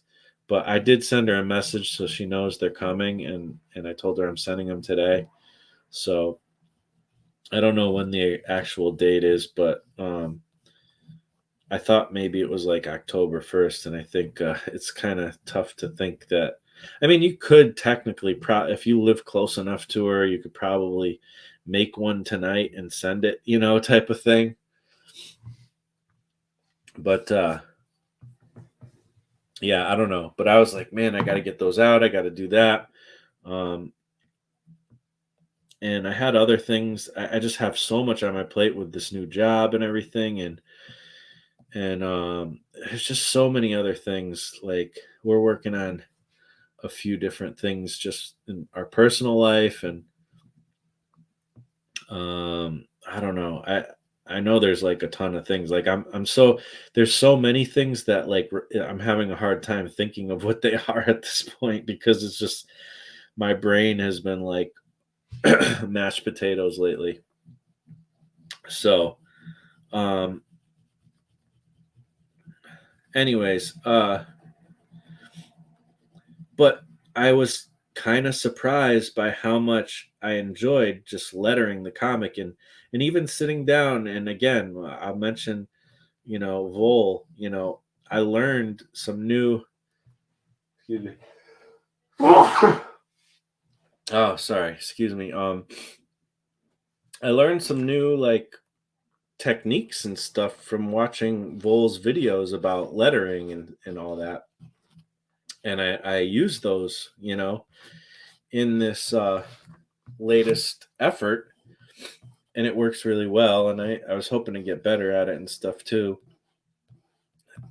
um, there's still more to learn and get better at, but but I actually really enjoyed it, and it's so cool because the thing that's cool about lettering is like once you letter it, it's like something cool about lettering is like you letter it and I don't know, for some reason, once you letter it, that's when it feels like it starts to feel like a real comic, like more than any other point. Like all the different points are enjoyable for their own thing, but when you letter it, for some reason, it's like now it kind of feels like a real comic more than it did before. So I don't know. I like that. I like that aspect. Uh, so um, yeah, lettering is actually kind of fun. And there's and one thing that actually he said in I think today's video, Vol said was he was learning some things about lettering from another artist, and I don't know that artist's name, but and it was the person said something to the effect of lettering is part of the art as well, or think of lettering as part of the art or something like that. And I totally agree. and so yeah, so not only lettering, but I'm making these little zines and stuff, and I'm like, oh man, I want to work on my real comic. Like there's this anthology comic that again, Vol. There's a certain theme to this, and the theme is Vol. Um, but you know, we have this in the Gilded server, which I should put a link for the Gilded server. Actually, I think it's in the description. Let me check. Is it in the? Did I? Oh, I didn't make it a thing yet. I don't think. So let me get the Gilded server link here. Actually, I should make Vol a mod of this channel. Vol, if you're interested, let me know. I'd be happy to make you a mod because yeah, I would. You know. So let's see. Gilded. If you're interested, don't feel free to just not even answer if it's just not something you're interested in. Um, let's see. Oh, I'm not even signed into it on this computer. I don't think. I guess I thought I was. I know I was. Yeah, it's here. but I guess I'm not signed in yet. Oh, here it is. Okay. Oh, cool. There's been some images of the day that I haven't seen. These are cool. Um, so man, Adventures in Comic Making Gilded server, you guys like that's where it's at, man. Like if you don't know if you want to be connected with a cool community, I don't know. To me, I love this community and I I kind of go in and out of like spending time and not spending time there just because my attention is always so divided amongst so many different things. But it's not because I don't love being there. It's just because there's so many things to pay attention to.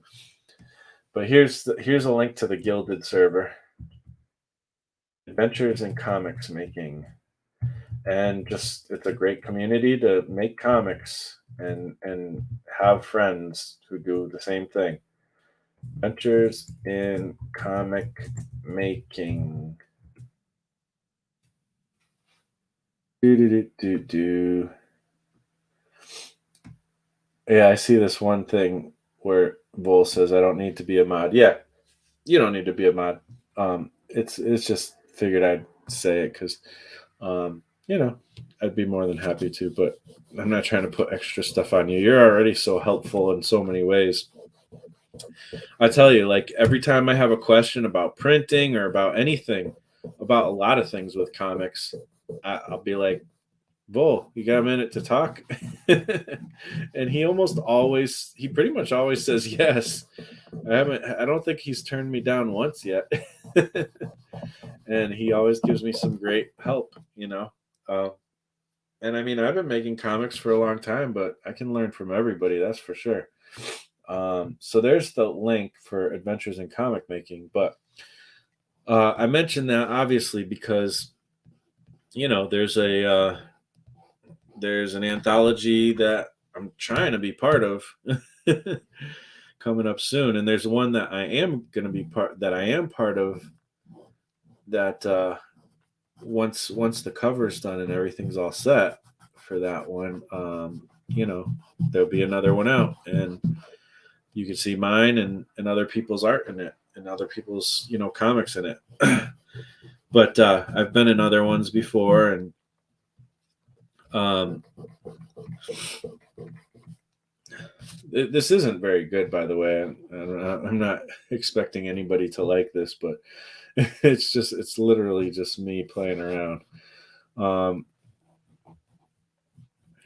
but so yeah, and I only have the idea so far for that comic, and I think when I do start working on it, it'll come together relatively quickly, but I might not be quick enough because I have so many things. But anyways, I was working on like these zines and stuff, and I'm like, man, like I have so much stuff to do, but I'm doing these zines, like it's like it's not even one of the priority things that I have to do, but I want to. And then I was doing that stuff with Christopher Runciman, and I did a zine. That's how the um, Rose on the Grave comic came to be, and getting prompts from Dede, which I still have 3 prompts I haven't done anything with yet, and I want to. So I got to get to that too. Um, but I just love like these little side comic projects, and even just maybe I'll do a comic strip someday at one point. Like I'll do some more Daisy Ted comic, strips. Who knows? I don't know. Like, but I just love like doing this stuff, and I love doing the anthology stuff, and I still want to print all of my comics that I've done so far into an anthology. And I just have a lot of little projects I'm trying to get done, and then I keep getting distracted by these side projects and stuff. And one of the more main things that I want to get done is this next anthology story about chickens that I'm doing.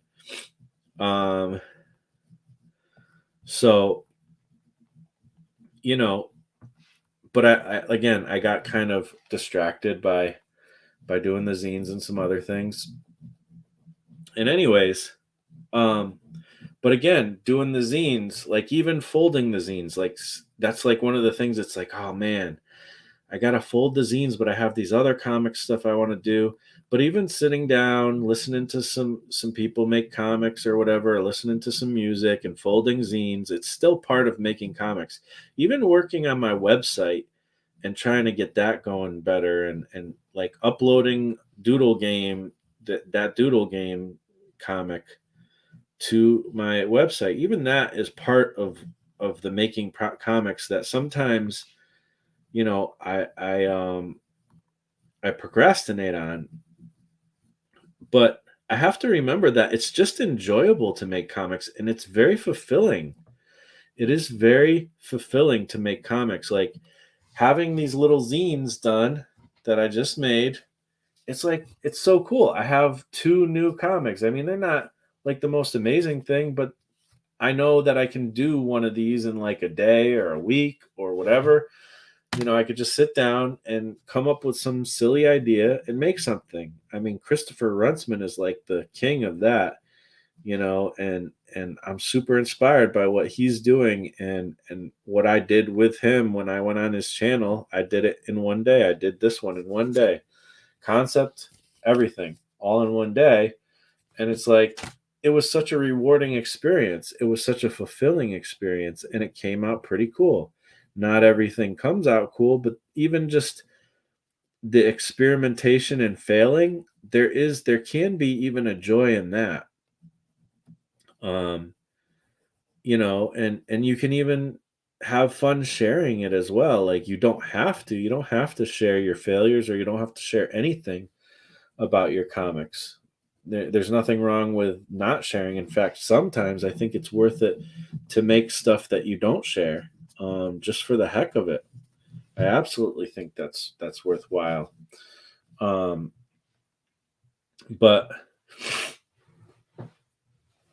um, I don't know, like it's a fulfilling process to sit down and go through the steps too. Like I make, sometimes I want to skip the thumbnailing stage, or I want to, skip like the full finishing a full script stage. There's parts that it's like, oh man, I just want to get to the drawing of the comic, or I just want to get to whatever part, you know.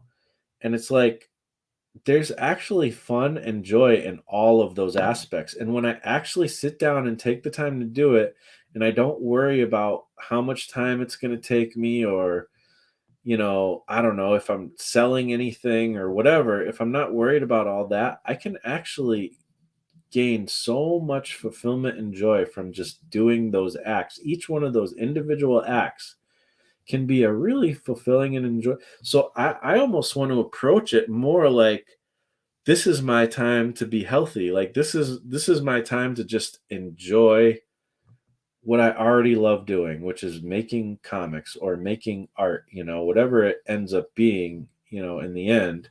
Because for me, I like to do a bunch of different things, but still, comics is like right up there at the top of the things that I like to do.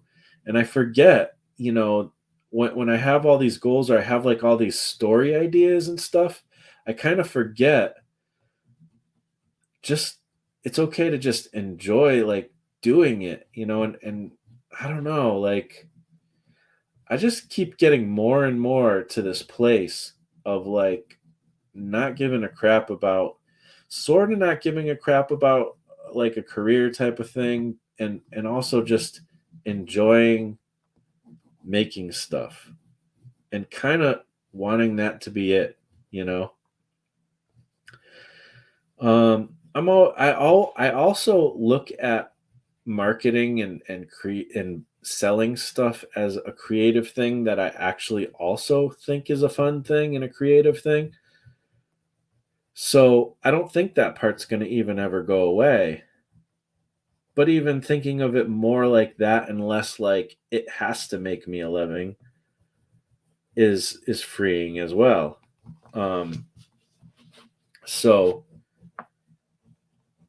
Yeah, I don't know. I don't know. I really think that just making comics in and of itself is extremely enjoyable and and fulfilling. And I just when I'm procrastinating doing that, I'm not remembering that, you know.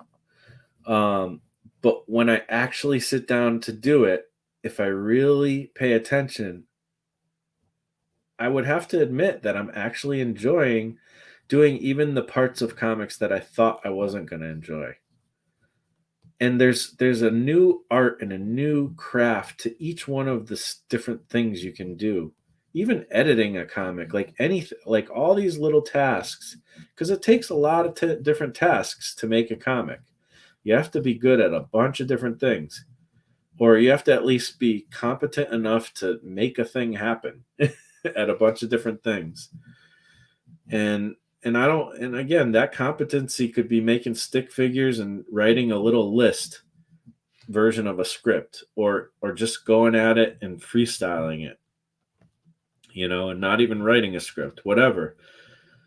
But to make a thing, just literally to make a thing, it's just that the making of that thing is kind of its own reward and can be its own reward. So, and I just want to approach it like that more and more, because I feel like I found something really cool in that way of working. So I don't know.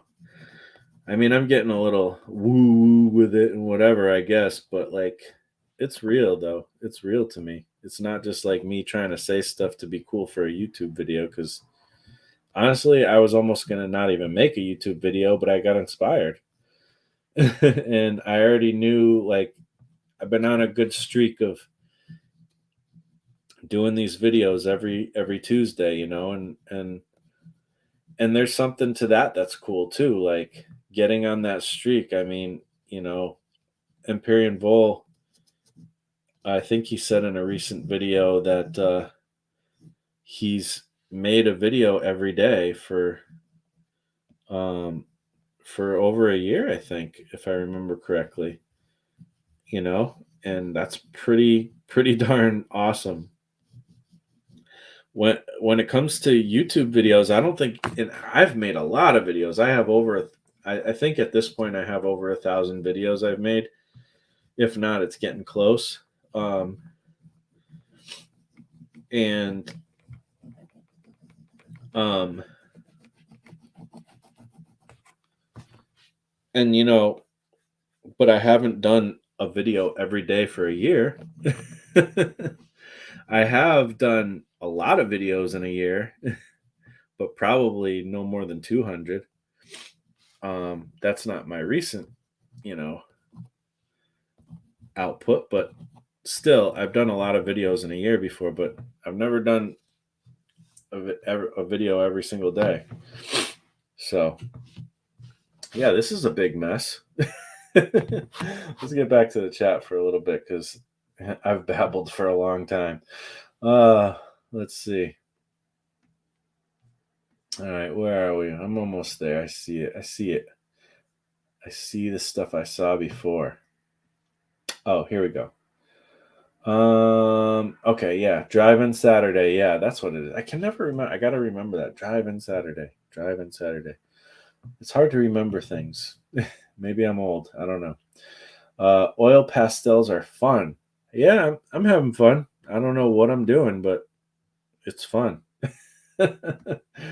Let's see. I think the chat ate a link. It was where you could print Doodle Dave at treasury size. Wait, I think I think the chat.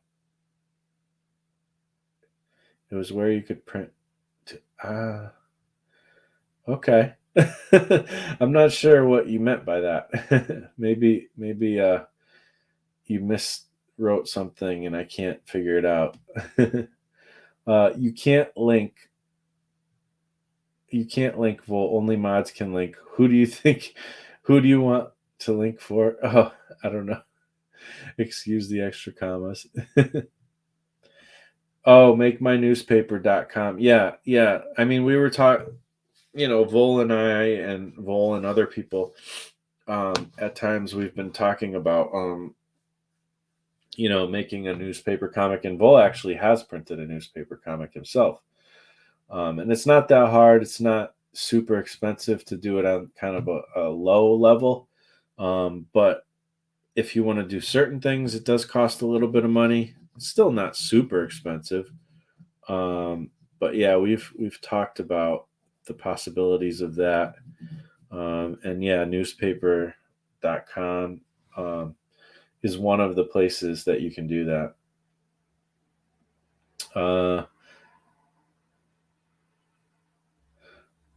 Erasiest prompt on Pinterest is sunset for oil pastel. Yeah. Oh, yeah, that's right. Because I did ask for prompts and stuff. I should try that. And you were talking about just blending stuff and yeah, like a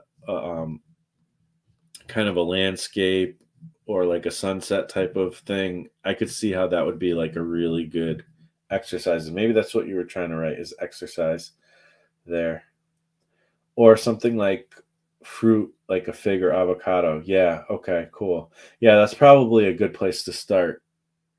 This is just like let's experiment and be crazy with the medium, but I think you're right. Like something very kind of like a simple fruit or something, or a sunset would be a great place to start and learn. So thanks for that. And Dede put that the makemynewspaper.com link. Thank you, Dede. Awesome. Paul Pate says, made it to my destination. Of course you did, and you made it there at 190 miles per hour. Apparently, daughter's dance class. Usually, I sit in the car and work on my comic, but she is done in 10 minutes this time. Enjoying your show. Hey, thanks. I'm glad. We could be of service while you're making your trip, and I'm glad you made it there safely. This is a YouTube channel for somebody. I'm not sure who. Maybe Paul? Maybe Imperium? I don't know. Hello, Terhiki. What's up? Thank you. Oh, okay. That was Paul Pate's channel. Cool. So everybody check out Paul Pate. He makes comics. He makes art. He does things. You got to check him out. Absolutely. I've watched his videos. He's cool peeps. Check out Paul Pate. I agree. Thank you for sharing the link, Dede. Let's see. Stanley 316. All right. Is that like the name of your comic? I don't know. What's Stanley 316? Oh, I know what you said it for.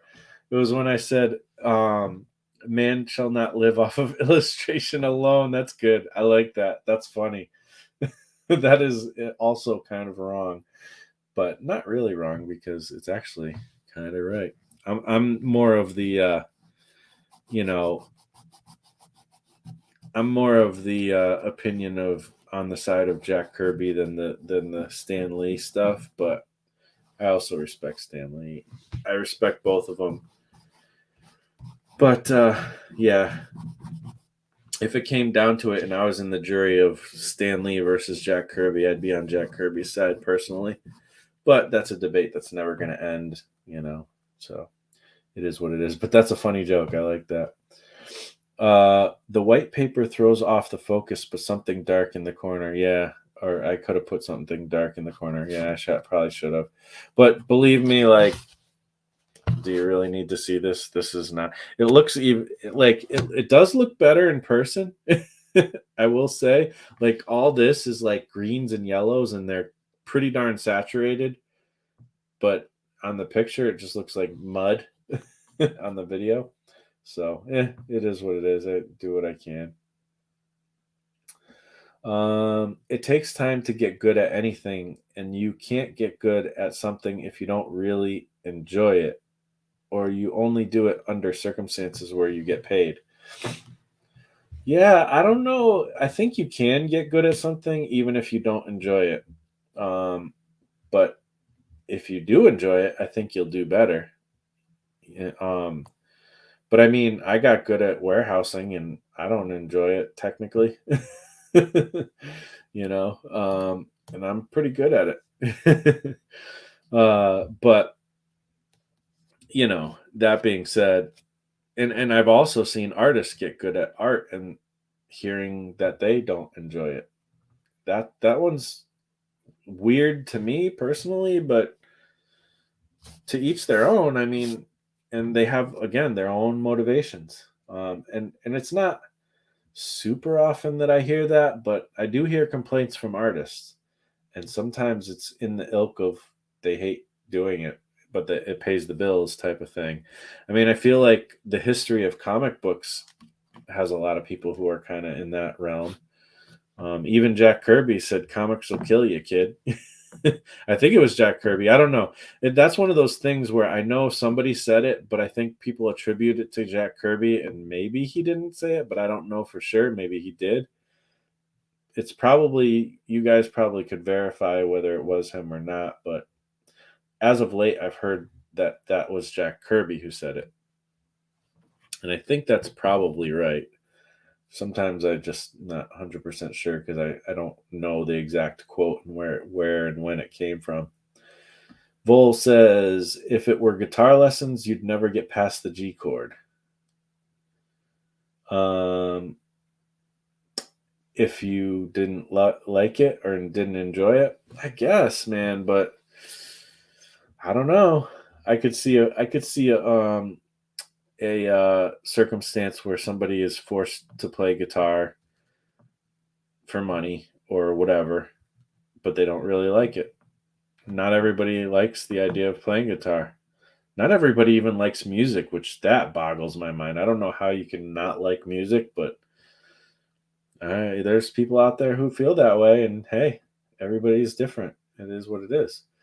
But I do 100% agree that if you do like something, it certainly increases your chance to be good at it, and you probably will excel past anybody who doesn't have a love for it. I'm sure there's people who excel in warehousing because they actually like it. Actually, I feel like I'm about to excel in warehousing better than I ever did because I'm actually finding a situation where I do sort of like it. But we'll see. I mean, again, day 2. We'll see what day 202 is. So what else? Oh, I think I put that one in the wrong spot. Let's see. I mean, it doesn't have to be perfect, but since it's already close to perfect, I might as well. Oh, you guys aren't seeing it. I was just putting these back. um, so let's see what else. You can soften oil pastels by using Gamsol or even olive oil. I'll have to try some olive oil. That's a cool idea. I didn't. That's great. That sounds like fun. I'm gonna try that. Thank you. You can use glycerin or linseed oil for blending. Okay, that's cool too. That sounds great.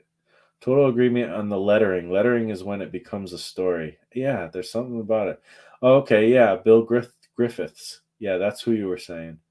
Who likes letter or says that lettering is part of the art. Let's see. You said some more. Bill Griffiths is the artist who said lettering is part of the art.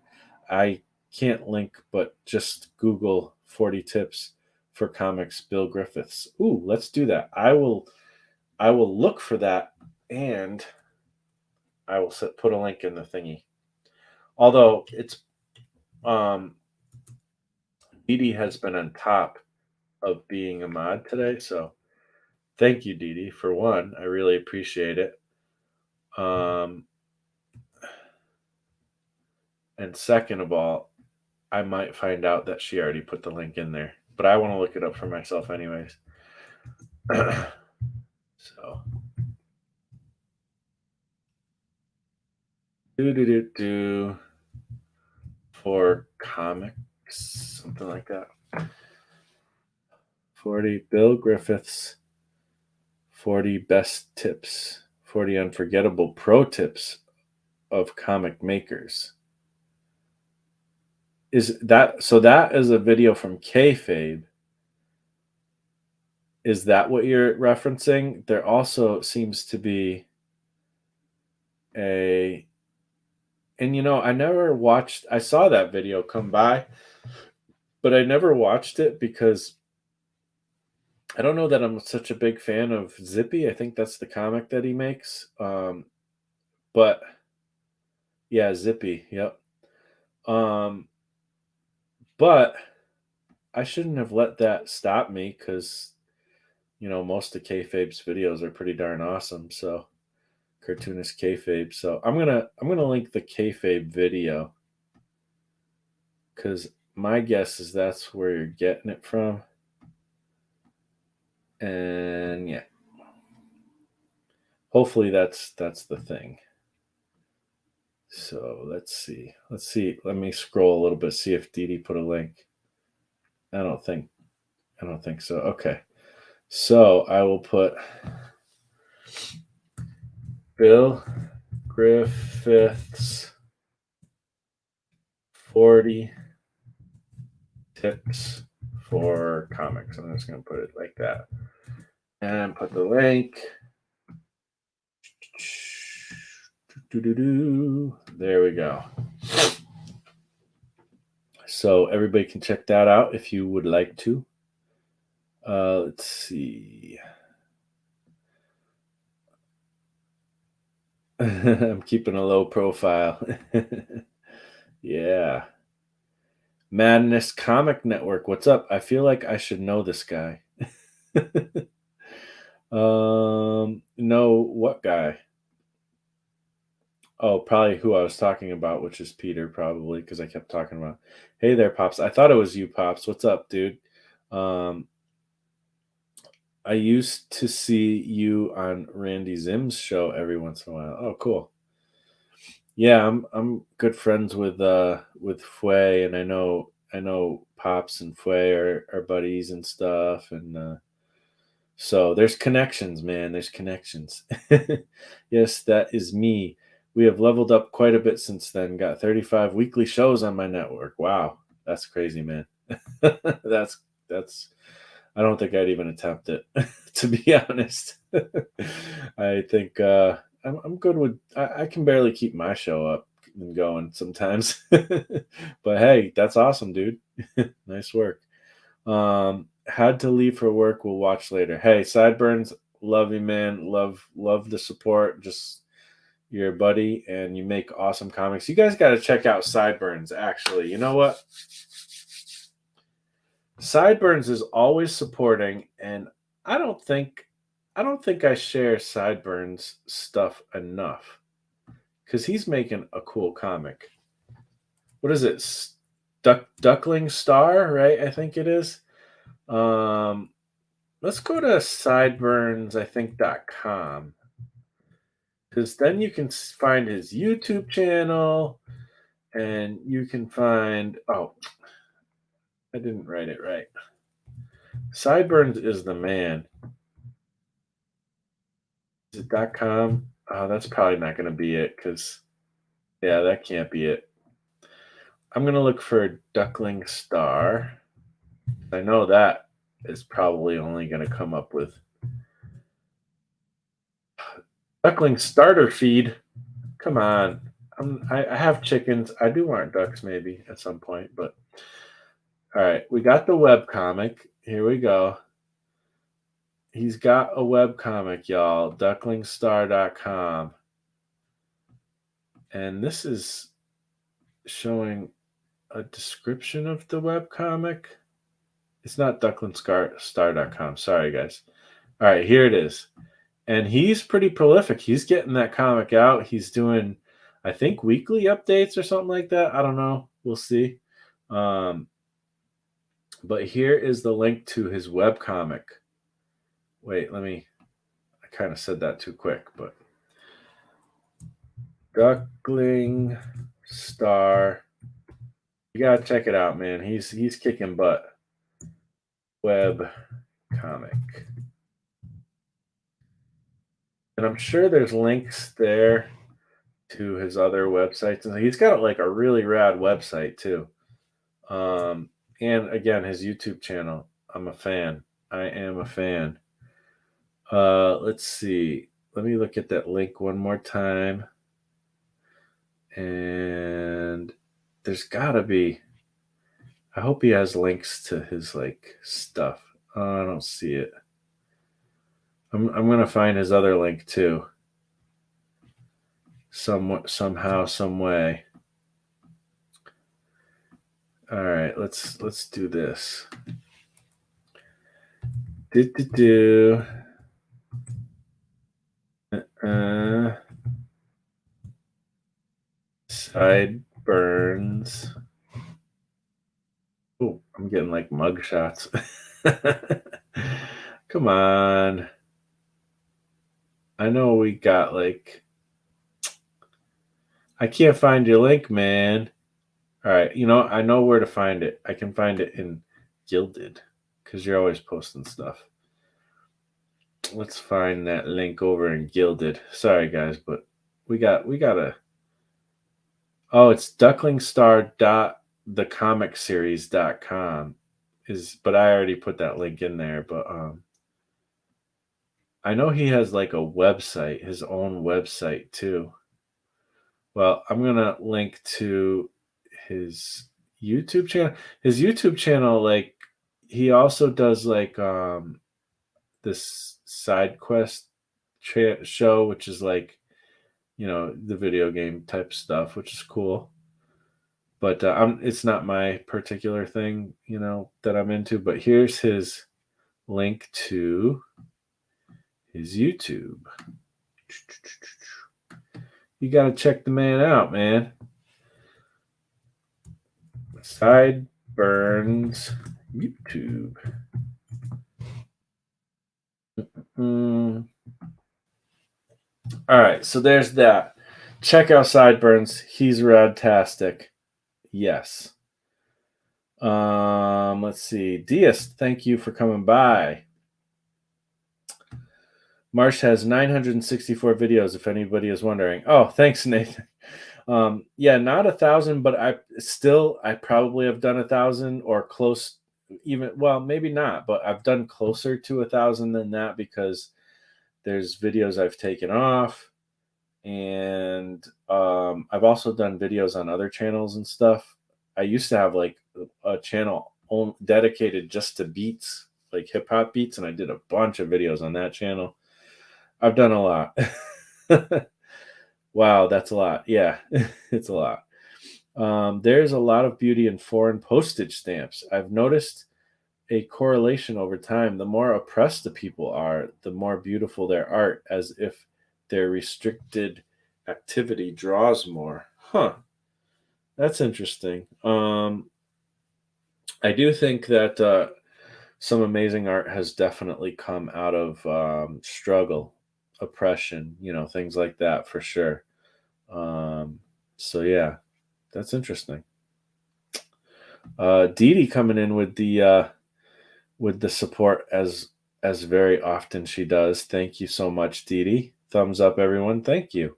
I really appreciate that. You guys are killing it with the support. Thank you, everybody, for watching. You don't have to, do a the money thing, but when you do, that's really appreciated. But I really appreciate you just for hanging out with me here. Let's see. Tip number 10 from Bill Griffith is my favorite. Cartoon characters have souls.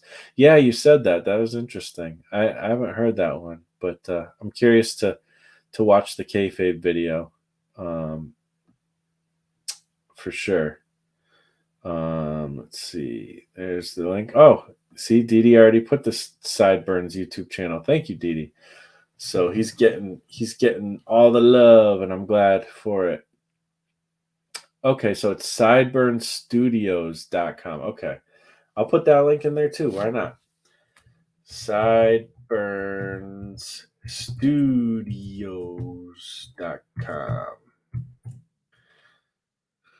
There it is. I knew I seen this site before and I've enjoyed it. It's really cool. Like he's got this little animated thing that comes in. Like He's making it happen. I gotta get some animations on my website. All right, let's see. So I'll put the actual link in there. Oh no, she's got it. Okay, Dede's got it. Thank you, Dede. All right, cool, awesome. All right, it has been over 2 hours. You guys rock. Thank you for hanging out with me.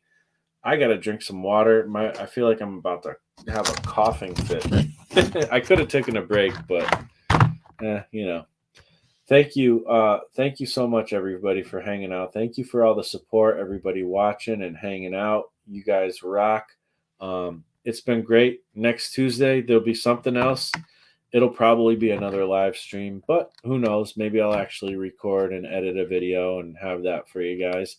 But nevertheless, there will be something next Tuesday, and the live streams will not go away. They just will sometime. They may, at some point, I'm going to get my act together and have more than just live streams on my channel. I hope you guys dug this. I hope this was helpful in some way and hopefully inspiring. I mean, to me, comics are extremely enjoyable and fulfilling experience to create, and I just want to share that joy. And I want us to think about like the enjoying of our creativity more, because I don't know, it's been a blessing to me, and I think it is usually to other people as well. It's just sometimes we get caught up in the other things, and that's okay too. But yeah, let's go make some art and enjoy doing it. All right, everybody. Thank you, everybody, and we will be talking next time.